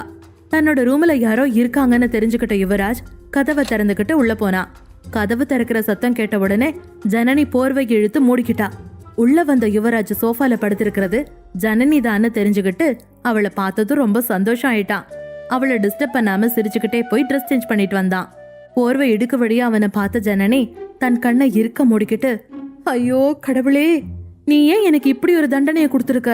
இந்த டெவலோட ரூம்ல எங்க நான் நிம்மதியா தூங்குறது நினைச்சுக்கிட்டு இருக்கிறப்ப ட்ரெஸ் சேஞ்ச் பண்ணிக்கிட்டு வந்த யுவராஜ் நேரா ஜனனி கிட்ட வந்தான். யுவராஜ் தங்கிட்ட வர்றத பார்த்ததும் ஜனனிக்கு பயம் தாங்கல. அவளோட இதயம் வேகமா துடிக்க ஆரம்பிச்சது. ஜனனி தூங்குற மாதிரி நடிக்கிறான்னு யுவராஜுக்கு நல்லா தெரிஞ்சது. யுவராஜ் அவ முன்னாடி மண்டி போட்டு அவ மேல இருந்த போர்வைய எடுத்தான். ஜனனி இன்னமும் கண்ணை மூடிக்கிட்டு தூங்குறது மாதிரி நடிச்சுக்கிட்டு இருந்தா. அவ மனசுக்குள்ள, கடவுளே, இங்க என்ன நடக்குது? நான் இந்த ரூமுக்கு வந்திருக்கவே கூடாது. அடியே காவ்யா, எங்கடி இருக்க? என்ன வந்து காப்பாத்துடி நினைச்சுக்கிட்டு இருந்தா. கொஞ்ச நேரம் ஜனனி முகத்தையே பாத்துக்கிட்டு இருந்த யுவராஜ் அவ காதுக்கு பக்கத்துல வந்து, நீ இன்னும் தூங்கல, தூங்குற மாதிரி நடிக்கிறேன்னு எனக்கு தெரியும் சொன்னா. அவன் சொன்னதை கேட்ட ஜனனி மனசுக்குள்ள, அடச்ச ஜனனி, உனக்கு தூங்குற மாதிரி கூட நடிக்க தெரியல. ஒழுங்கா நடிக்க தெரிஞ்சிருந்தா இன்னைக்கு நீ இவங்கிட்ட இருந்து தப்பிச்சிருக்கலாம் நினைச்சுக்கிட்டு இருந்தா. ஜனனி கிட்ட வந்த யுவராஜ் கண்ணை மூடி ஜனனி தலையில வருடி கொடுக்கறதுக்காக போனா. அப்போ யுவராஜ பார்த்த ஜனனி பயந்து போய் உடனே கண்ணை திறந்து பார்த்தா. யுவராஜ ஃபர்ஸ்ட் டைம் இவ்வளவு நெருக்கமா பார்த்தவளுக்கு நெஞ்சு படபடன்னு அடிச்சுக்குச்சு. ஐயோ, இவன் ஒரு டெவல், ஆனா அழகான டெவலா இருக்கானே மனசுக்குள்ள நினைச்சு திரும்பவும் கண்ணை மூடி போர்வைய போத்திக்கிட்டா. இத பார்த்த யுவராஜ், இப்ப நீ கண்ணை மூடிக்கிட்ட சரி, இனி வாழ்நாள் முழுக்க நீ என்ன பாத்துக்கிட்டு தானே இருக்கணும் நினைச்சு அவளை தொந்தரவு செய்ய வேணான்னு அவன் பெட்ல போய் படுத்துக்கிட்டு அவளை வெச்ச கண்ணு வாங்காம பாத்துக்கிட்டு இருந்தவன் கொஞ்ச நேரத்துல அப்படியே தூங்கிட்டான். அவன் தூங்கினதுக்கு அப்புறம் தான் ஜனனிக்கு நிம்மதியா இருந்துச்சு. பரவாயில்லையே, ஒன்னும் பண்ணாம விட்டுட்டானே, எல்லாரும் சொல்ற மாதிரி கொஞ்சம் நல்லவனாவும் இருப்பானோ குழப்பமா யோசிச்சுக்கிட்டு இருந்தவ அப்படியே படுத்து தூங்கிட்டா. மறுநாள் காலை யுவராஜ் தூங்கி எழுந்து கண்ணை விழிச்சதும் அவன் கண்ணு முன்னாடி ஜனனி இருந்தா. தூங்குறப்ப ஜனனி ரொம்ப அப்பாவியாகவும் அழகாவும் இருந்தா. எழுந்த உடனே முதல்ல தான் காதலிக்கிற பொண்ணோட முகத்தை பார்த்த இந்த டேவை அவனால மறக்கவே முடியாது. ஜனனி குழந்தைத்தனமா தூங்கிட்டு இருக்கிறத பார்த்த அவனுக்கு சந்தோஷமா இருந்துச்சு. கொஞ்ச நேரம் அவளையே பார்த்துக்கிட்டு இருந்துட்டு ஃப்ரெஷ் அப் ஆக எழுந்து போனா. ஜனனி இது எதுவுமே தெரியாம நிம்மதியா தூங்கிட்டு இருந்தா. ஃப்ரெஷ் அப் ஆயிட்டு வந்த யுவராஜ் ஜனனி இன்னும் தூங்கிட்டு இருக்கிறத பார்த்தான். அவளோட ஒரு கால் சோஃபாலையும் இன்னொரு கால் தரையிலயும் இருந்துச்சு. இத பார்த்த யுவராஜ் சிரிச்சுக்கிட்டே அவ பக்கத்துல போய் குட் மார்னிங்னு சொன்னா. அவன் சொன்னது ஜனனி காதுல விழுந்துச்சா இல்லையான்னு தெரியல. அவ புரண்டு படுத்து இழுத்து போத்திக்கிட்டா. யுவராஜ் வேற எதுவும் சொல்லாம கீழே இறங்கி வந்தான். ஹால்ல லக்ஷ்மி தேவி, அசோக் ராஜ், காதம்பரி எல்லாரும் உட்கார்ந்துருந்தாங்க. காதம்பரி யுவராஜ பார்த்த உடனே, தம்பி உட்காருப்பா, நான் உனக்கு டிஃபன் எடுத்து வைக்கிறேன்னு சொன்னாங்க. இல்ல, எனக்கு எதுவும் தேவையில்லன்னு சொல்லிட்டு யுவராஜ் வெளியில போக ஆரம்பிச்சான். அத பார்த்த லக்ஷ்மி தேவி, நில்லு யுவராஜ், இப்ப எங்க போறன்னு கேட்க, யுவராஜ் திரும்பி கூட பார்க்காம ஆபீஸ்க்கு சொல்லிட்டு போய்கிட்டு இருந்தான். உடனே பாட்டி, ஒரு நிமிஷம் இரு, உனக்கு நேத்து தான் கல்யாணம் ஆகியிருக்கு, ஆனா நீ என்னன்னா இன்னைக்கு ஆபீஸ்க்கு கிளம்பிட்டன்னு கேட்க, யுவராஜ் திரும்பி பார்த்து, இப்ப என்ன பாட்டி, நேத்து கல்யாணம் ஆனா இன்னைக்கு ஆபீஸ் போக கூடாதுன்னு ஏதாவது சட்டம் இருக்கா என்னன்னு கேட்க, யுவராஜ், உங்க 2 பேரோட கல்யாணம் யாருக்குமே தெரியாம வீட்ல சிம்பிளா நடந்துருச்சு. நாங்க எல்லாரும் சேர்ந்து ரிசப்ஷன் வைக்கலான்னு பிளான் பண்ணிருக்கோம்னு சொல்ல, ஒரு செகண்ட் நிதானமா அவங்கள பார்த்தவன், ஜனனிய பத்தி யாருக்கும் தெரியக்கூடாது, அது அவளுக்கு பாதுகாப்பா இருக்காது பாட்டி யுவராஜ் சொல்ல, ஏன் இப்படி சொல்றான்னு குழப்பமானாங்க. ஆனா அவன் சொன்னதை ஏத்துக்கிட்ட அசோக்ராஜ், ஆமா இவன் சொல்றதும் சரிதான், ஜனனிய பத்தி இப்போதைக்கு வெளியே தெரிய வர்றது சரியில்லை, அவ இன்னும் சின்ன பொண்ணாதான் இருக்கா, அவளுக்கு இன்னும் பக்குவம் வரணும், இப்போதைக்கு அவளால வெளி உலகத்துல இருக்கிறவங்கள ஹேண்டில் பண்ண முடியாதுன்னு சொன்னாரு. சரி ஓகே, நீ சொல்றதும் ஒரு விதத்துல சரிதான், ரிசப்ஷன் வைக்க வேணாம் ஓகே, ஆனா அவ மருமகளா இன்னைக்கு முதல் நாள் சமைக்கணும், அத நீ சாப்பிடணும், அந்த சடங்கையாவது செய்யலாமா இல்லையா லக்ஷ்மி கேட்க, அசோக்ராஜ், சரிம்மா உங்க விருப்பப்படி இதை பண்ணிடலாம்னு சொன்னாரு. லக்ஷ்மி தேவி உடனே, சரி நம்மளோட புது மருமக எங்க காணோம்னு கேட்க, மாடியிலிருந்து கீழே இறங்கி வந்த காவ்யா, உங்களோட புது மருமக இந்நேரம் குப்புறப்படுத்து கும்பகரண மாதிரி தூங்கிட்டு இருப்பா, இதுல அவ உங்களுக்கு இன்னைக்கு சமைச்சு வேற கொடுக்கணுமா, தண்ணிய கொடுத்தா நல்லா சூடு பண்ணி தருவா, அதுவே அவளுக்கு பெரிய வேலைன்னு சொல்ல, எல்லாத்தையும் கேட்டுக்கிட்டு இருந்த யுவராஜ் சட்டுன்னு திரும்பி மாடிக்கு போனா. ஆ, நம்ம யுவராஜா எதுன்னு ஆச்சரியமா அவன் போறதையே பாத்துட்டு இருந்தாங்க. காவ்யா சொன்னது மாதிரியே ஜனனி நல்லா கொரட்டை விட்டு தூங்கிட்டு இருந்தா. யுவராஜ் அவ பக்கத்துல போய், ஜனனி எழுந்துரு, விடுஞ்சிடுச்சுன்னு எழுப்பினா. புரண்டு படுத்த ஜனனி, இன்னும் கொஞ்ச நேரம் தூங்குறனே ப்ளீஸ்ன்னு சொன்னா. யுவராஜ் உடனே, இல்ல இப்ப நீ உடனே எழுந்திருக்கணும்னு சொன்னா. யுவராஜ் சொன்னதை காதுல வாங்காம ஜனனி தூங்கிட்டு இருந்தா. யுவராஜ் உடனே அவ பக்கத்துல போய் போர்வைய பிடிச்சு இழுத்தான். இதனால கோபமான ஜனனி உடனே எழுந்து உட்காந்துக்கிட்டு, என்கிட்ட இருந்து போர்வைய பிடுங்க, உனக்கு எவ்வளவு தைரியம்னு கோபமா கேட்டா. எதிர்க்க யுவராஜ் நிக்கிறத பார்த்ததும் அப்படியே அமைதி ஆயிட்டா. ஐயோ இவனா நீ நினைச்ச ஜனனி, ஐயோ சாரி மன்னிச்சிடுங்க, நீங்க எனக்கு தெரியாதுன்னு பயந்துகிட்டே சொன்னா. ஜனனி இப்படி பேசுறத பார்த்து சிரிச்ச யுவராஜ், கொஞ்சம் சீக்கிரம் ரெடியாகி கீழே வா, எல்லாரும் உனக்காக வெயிட் பண்ணிட்டு இருக்காங்கன்னு சொன்னா. விட்டா போதும்னு நினைச்சு, நான் ரெடி ஆயிட்டு வரேன்னு சொல்லிட்டு ரூமை விட்டு வெளியே போக நினைச்சா. இத கவனிச்ச யுவராஜ், எங்க போற நில்லுன்னு சொன்னா.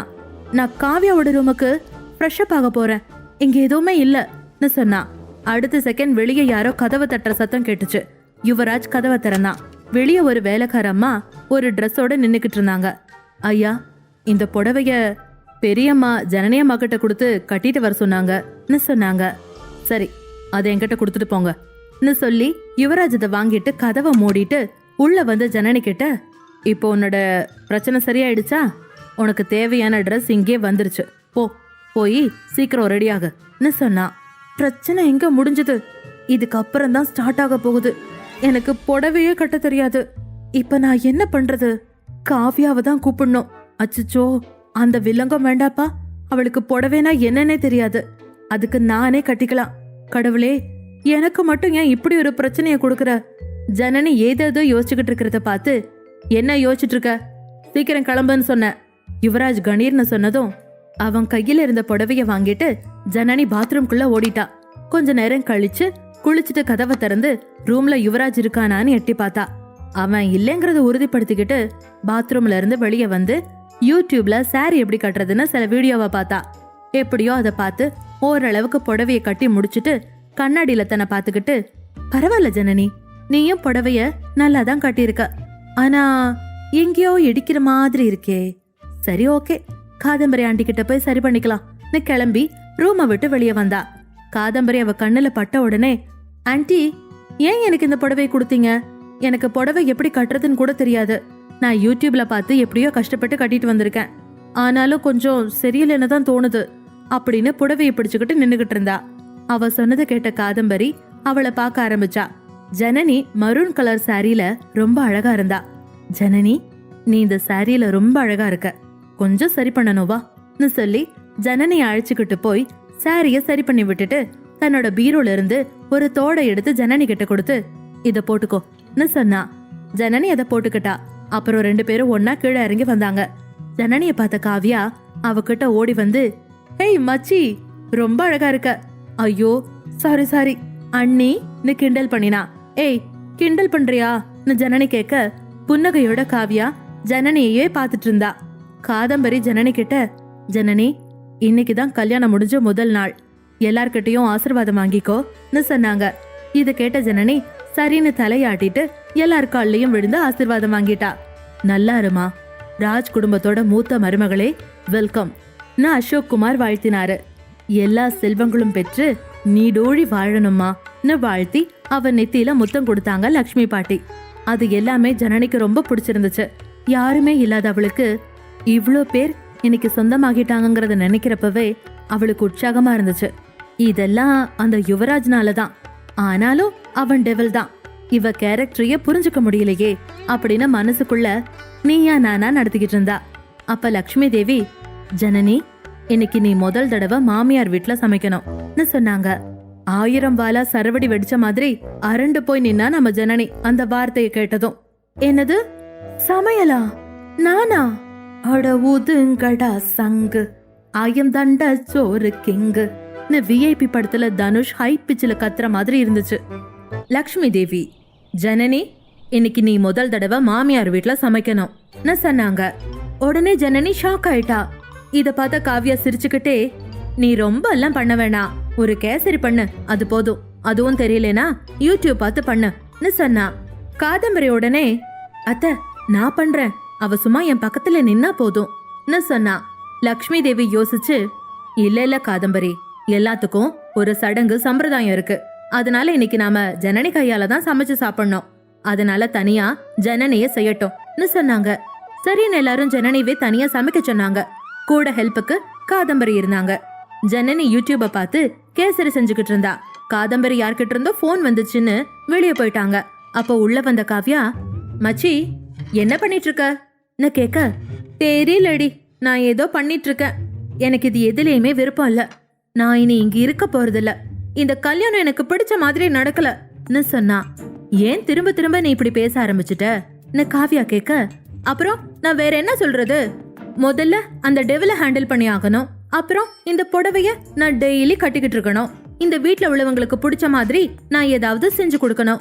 உன் அண்ணன் என்ன கல்யாணம் பண்ணிக்கிட்ட உடனே ஏதாவது குளத்துல விழுந்து நான் செத்துருக்கணும்." புலம்பிட்டு இருந்தவ, "ஒரு 2 நிமிஷம் வெயிட் பண்ணு, நான் வந்துடுறேன்னு சொல்லிட்டு ஜனனி வெளியில போனா. காவ்யா கேசரிய டேஸ்ட் பண்ணி பார்த்தா. சுகர் கம்மியா இருக்கிறத பார்த்து 4 ஸ்பூன் சுகரை அதுல போட்டுட்டு, இப்பதான் இது நல்லா இருக்கும்னு நினைச்சா. அப்பாடா, ரெடி ஆயிடுச்சுன்னு காவ்யா கேஸ் ஆஃப் பண்ணிட்டு கிச்சனை விட்டு வெளியில வந்துட்டா. கிச்சன்ல இருந்து வெளியில வந்த ஜனனி கிட்ட, "என்ன ஜனனி, கேசரி ரெடி ஆயிடுச்சா?" காதம்பரி கேட்க, "பண்ணிட்டேன் ஆண்டி, ஆனா இன்னும் சுகர் மட்டும்தான் போடணும். ஒரு 2 நிமிஷம் ஆண்டி, ஒரு முக்கியமான வேலையை முடிச்சுட்டு வந்துடுறேன்னு சொல்லிட்டு போனா. ஜனனி சொன்னதை கேட்ட காதம்பரி, எங்க ஜனனி மறந்துட போறாளோன்னு நினைச்சுக்கிட்டு கிச்சனுக்கு வந்து 4 ஸ்பூன் சுகரை அள்ளி கேசரியில போட்டு கிண்டி விட்டுட்டு திரும்பவும் கேஸ் ஆஃப் பண்ணிட்டு வெளியில வந்துட்டா. கொஞ்ச நேரம் கழிச்சு உள்ள வந்த ஜனனி கிச்சன்ல காவ்யா இல்லைங்கிறத பார்த்துட்டு, "இவ எங்க போனான்னு தெரியலையே. சரி, முதல்ல இந்த கேசரிய செஞ்சு முடிப்போம்" நினைச்சு அவ 4 ஸ்பூன் சர்க்கரைய போட்டா. எல்லாரும் ஹால்ல உட்காந்து பேசிட்டு இருந்தாங்க. ஜனனி எல்லாருக்கும் கேசரி கொண்டு வந்து கொடுத்தா. எல்லாரும் சாப்பிட ஆரம்பிச்சாங்க. எல்லாரும் என்ன சொல்லுவாங்களோன்னு ஆவலா எதிர்பார்த்துக்கிட்டு இருந்தா ஜனனி. முதல்ல சாப்பிட்ட காவ்யா, "ஐயோ, நான் சுகர் ஒழுங்கா தானே போட்டேன், எப்படி இது சக்கரை பாகம் ஆச்சுன்னு தெரியலையே. நான் போட்டது தெரியாம திரும்பவும் ஜனனி சுகர் போட்டுட்டாளோன்னு நினைச்சா. ஆனா எதுவும் சொல்லல. காதம்பரியும் மனசுக்குள்ள, என்ன இவ்ளோ ஸ்வீட்டா இருக்கு, ஜனனியும் சுகர் போட்டாளோன்னு நினைச்சாங்க. ஆனா யாரும் எதுவும் சொல்லல. யாரும் எதுவும் சொல்லாதத பார்த்த ஜனனி, "ஏன் நல்லா இல்லையா? யாருமே எதுவுமே சொல்லலன்னு கேட்க, இல்ல சூப்பரா இருக்குன்னு மாத்தி மாத்தி சொன்னாங்க. அப்ப நானும் டேஸ்ட் பண்ணி பாக்குறேன்னு சொல்லிட்டு அவ ஸ்பூன் எடுத்து சாப்பிட போனா. அப்ப எல்லாரும் சேர்ந்து, இல்ல நீ சாப்பிட கூடாதுன்னு அவளை தடுத்துட்டாங்க. எல்லாரும் சொன்னதை பார்த்து ஷாக் ஆனவ, "என்னாச்சு, நான் ஏன் சாப்பிட கூடாதுன்னு சொல்றீங்கன்னு கேட்டா. கல்யாணம் ஆனதுக்கு அப்புறம் புருஷன் சாப்பிட்டதுக்கு அப்புறம் தான் பொண்டாட்டி சாப்பிடணும்னு தர்ஷினி சொன்னா. "ஐயோ, என்னால எல்லாம் முடியாதுப்பா, நான் கொடுக்க மாட்டேன்னு ஜனனி சொன்னா. காவ்யாவும், "ஆமா பாட்டி, அவ எடுத்துட்டு போக வேணாம்னு சொன்னா. எல்லாரும் வாய மூடுங்க. அவ பண்ணினத அவ கையாலேயே தன்னோட புருஷனுக்கு கொடுக்கட்டும்.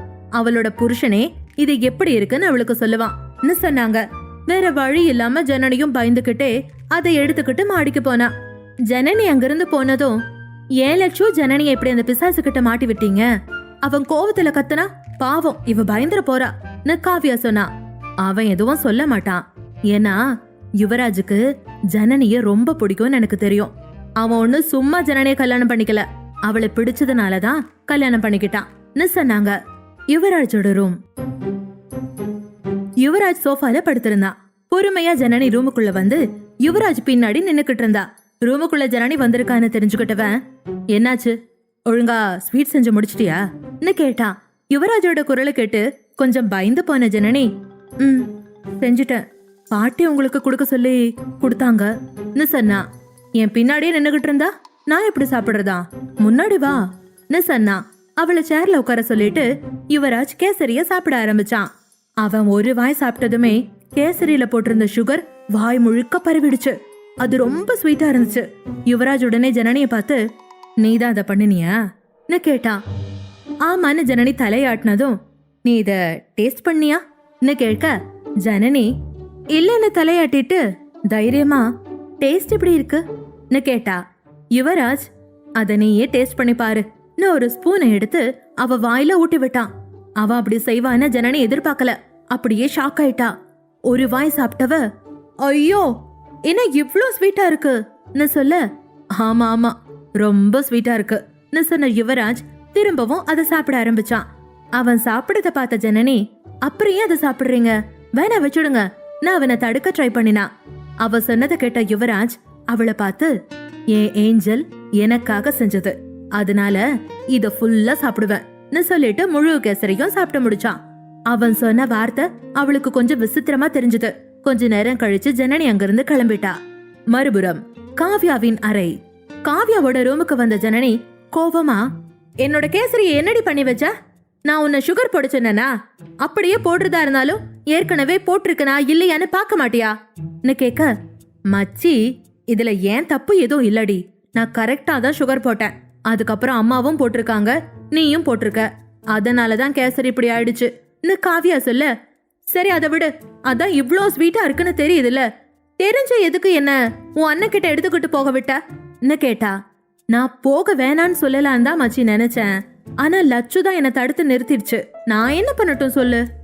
ரெண்டு பேரும் பேசிக்கிட்டு இருக்கிறப்ப ரூமுக்கு வந்த காதம்பரி, இங்க என்ன நடக்குது, எதுக்காக ரெண்டு பேரும் சண்டை போட்டுக்கிட்டு இருக்கீங்கன்னு கேட்க, காவியா ஓடி வந்து தன்னோட அம்மா பக்கத்துல நின்னுக்கிட்டு, மதர் அவகிட்ட நீயே சொல்லு, கேசரியில நீயும் தானே சுகர் போட்ட நான் சொல்ல, என்ன சொல்ற, நானுமா, அப்ப வேற யாரு போட்டான்னு காதம்பரி கேட்க, ஜனனி காவ்யாவை முறைச்சு பாத்துக்கிட்டு, உங்க பின்னாடி நிக்கிறான்ல இந்த ராட்சசி தான்னு சொல்ல, காதம்பரி உடனே, ஓ அதனாலதான் அது அவ்வளோ ஸ்வீட்டா இருந்துச்சா, சரி விடுங்க பாத்துக்கலாம், இன்னைக்கு ஃபர்ஸ்ட் டே சமைச்சதுக்காக ஏன் சார்பா உனக்கு ஒரு சின்ன கிஃப்ட்னு சொல்லி ஜனனி கையில ஒரு பாக்ஸ கொடுத்தாங்க. அத பார்த்த ஜனனி, என்ன ஆண்டி இதெல்லாம்னு சொல்ல, இது நம்ம பாரம்பரிய நகை, இத நான் இந்த வீட்டு மூத்த மருமக ஜனனி கிட்ட கொடுக்கறேன்னு காதம்பரி சொன்னா. இல்ல ஆண்டி எனக்கு இதெல்லாம் வேணாம்னு சொல்லவும், நீ இந்த வீட்டோட மூத்த மருமக, மத்தவங்களுக்கு இந்த வீட்ல என்ன உரிமை இருக்கோ அதே உரிமை உனக்கும் இருக்கு, இனிமே இது உன்கிட்ட தான் இருக்கணும்னு சொல்லி அவ கையில கொடுத்துட்டு அங்கிருந்து காதம்பரி போயிட்டா. இங்க என்ன நடக்குது, இந்த கல்யாணத்தை நான் இன்னும் முழுசா கூட ஏத்துக்கல, ஆனா இவங்க என்னன்னா குடும்பத்தோட பாரம்பரிய நகையெல்லாம் குடுக்கறாங்களே ஜனனி யோசிச்சுக்கிட்டு இருக்கிறப்ப, என்னாச்சு மச்சி என்ன யோசிச்சுட்டு இருக்கன்னு காவியா கேட்க, அது ஒன்னும் இல்லடின்னு சொன்ன ஜனனி காவியா கூட உட்காந்து பேச ஆரம்பிச்சா. அப்பதான் அவங்க ரெண்டு பேரோட மொபைலுக்கும் அவங்க காலேஜ்ல இருந்து மெசேஜ் வந்துச்சு. இன்னும் 2 நாள் கழிச்சு காலேஜ் ரீஓபனிங்னு வந்திருந்த மெசேஜை பார்த்து ரெண்டு பேரும் ஹாப்பி ஆனாங்க. அப்பாடா இப்பதான் எனக்கு நிம்மதியா இருக்கு, நமக்கு காலேஜ் ரீஓபன் ஆக போகுது, குறைஞ்சது காலையில 9 மணில இருந்து ஈவினிங் 5 மணி வரைக்கும் காலேஜ்ல இருப்போம், இங்க இருக்கிற பிரச்சனையில இருந்து கொஞ்சம் ரிலீஃப் கிடைக்கும்னு பெருமூச்சு விட்டுக்கிட்டே சொன்னா ஜனனி. காவியாவோ, ஆமா மச்சி நீ சொல்றதும் சரிதான், இன்னைக்கு ஒரு நாள்லயே என்னென்னமோ நடந்துருச்சுன்னு ரெண்டு பேரும் பேசிக்கிட்டு இருக்கிறப்ப உள்ள வந்த தர்ஷினி, ஹே காய்ஸ், ரெண்டு பேருக்கும் ஒரு குட் நியூஸ், நானும் உங்க காலேஜ்ல தான் டிராமா கிளப் டைரக்டரா ஜாயின் பண்ண போறேன்னு சொன்னா. தர்ஷினி சொன்ன அடுத்த செகண்ட் காவ்யா, ஐயோ வீட்ல தான் உன் தொல்லை தாங்கலைனா இனி காலேஜ்லயும் உன் தொல்லை தாங்காதே நான் சொல்ல, அப்ப தர்ஷினி ஏதோ சொல்ல வந்தா. அப்ப குறுக்கிட்ட ஜனனி, போதுண்டி, கொஞ்ச நேரம் புலம்பாம அமைதியா இருன்னு சொன்னா. தர்ஷினி அக்கா, நீங்க எங்க காலேஜ்ல டிராமா கிளப் டைரக்டரா வரப்போறது எனக்கு ரொம்ப சந்தோஷம்.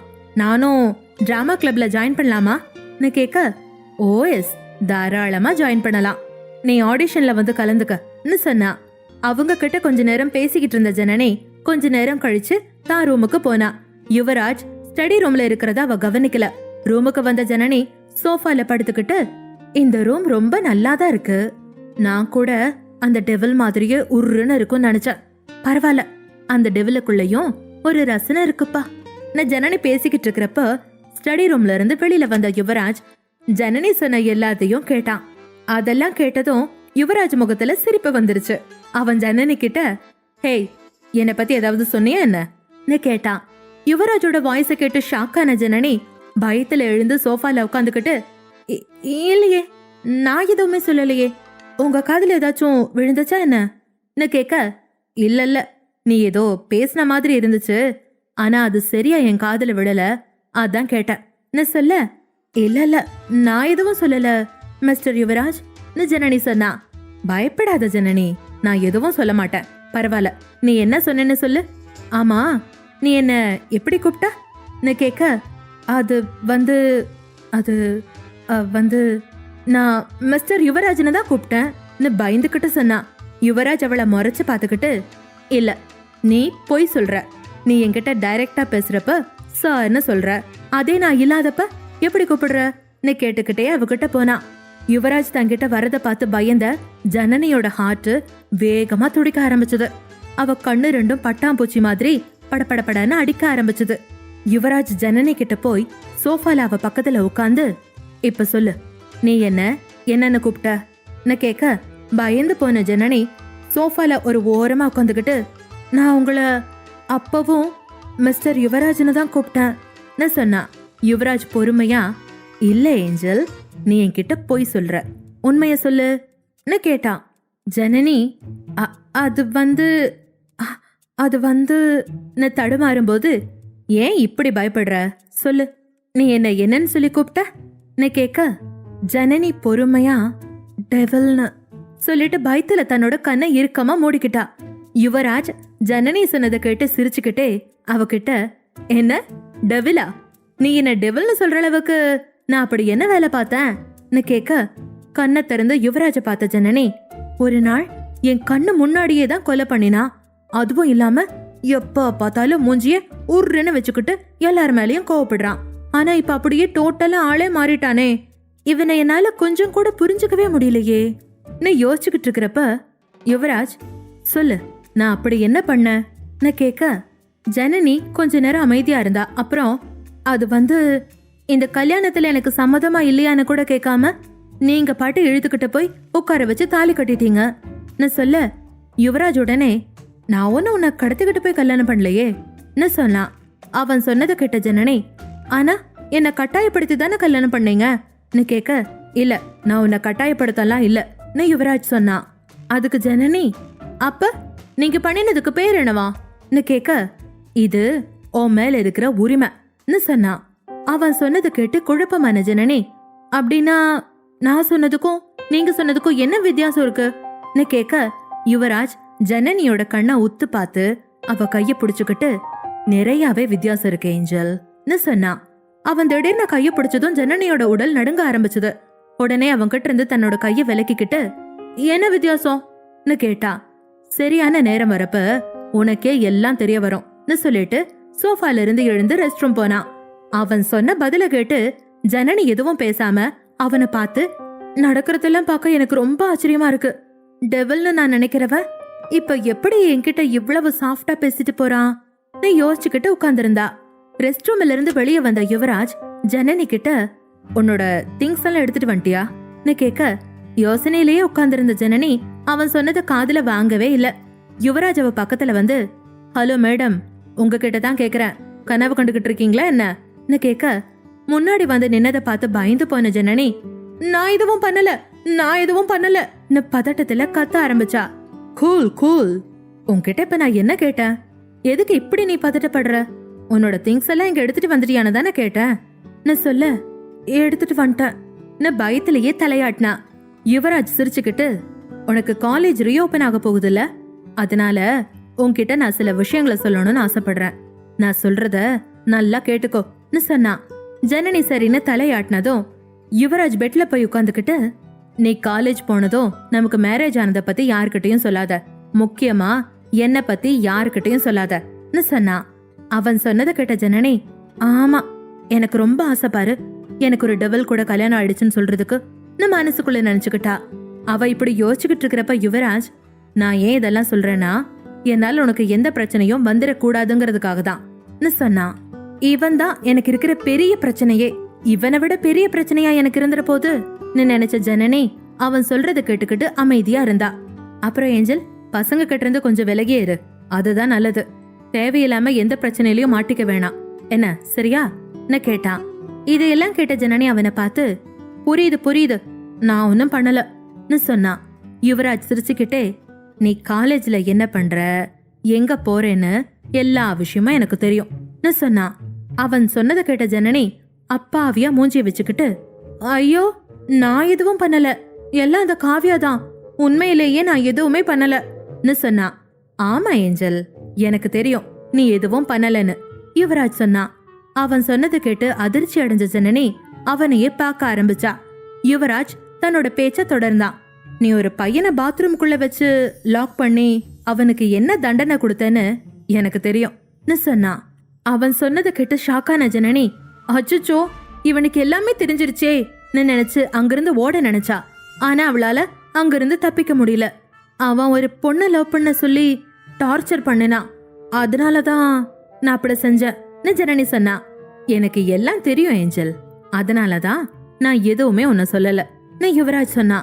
யுவராஜ் தன்னை திரும்ப திரும்ப ஏஞ்சல்னு சொல்றத கேட்டு ஜனனிக்கு எரிச்சலாச்சு. நீங்க இப்படி ஏஞ்சல் ஏஞ்சல்னு கூப்பிடுறது எனக்கு பிடிக்கல, இனிமே என்ன அப்படி கூப்பிடாதீங்கன்னு சொன்னா. ஏன் உனக்கு இது மாதிரி நிக்நேம் சொல்லி கூப்பிட்டா பிடிக்காதா கேட்டான்.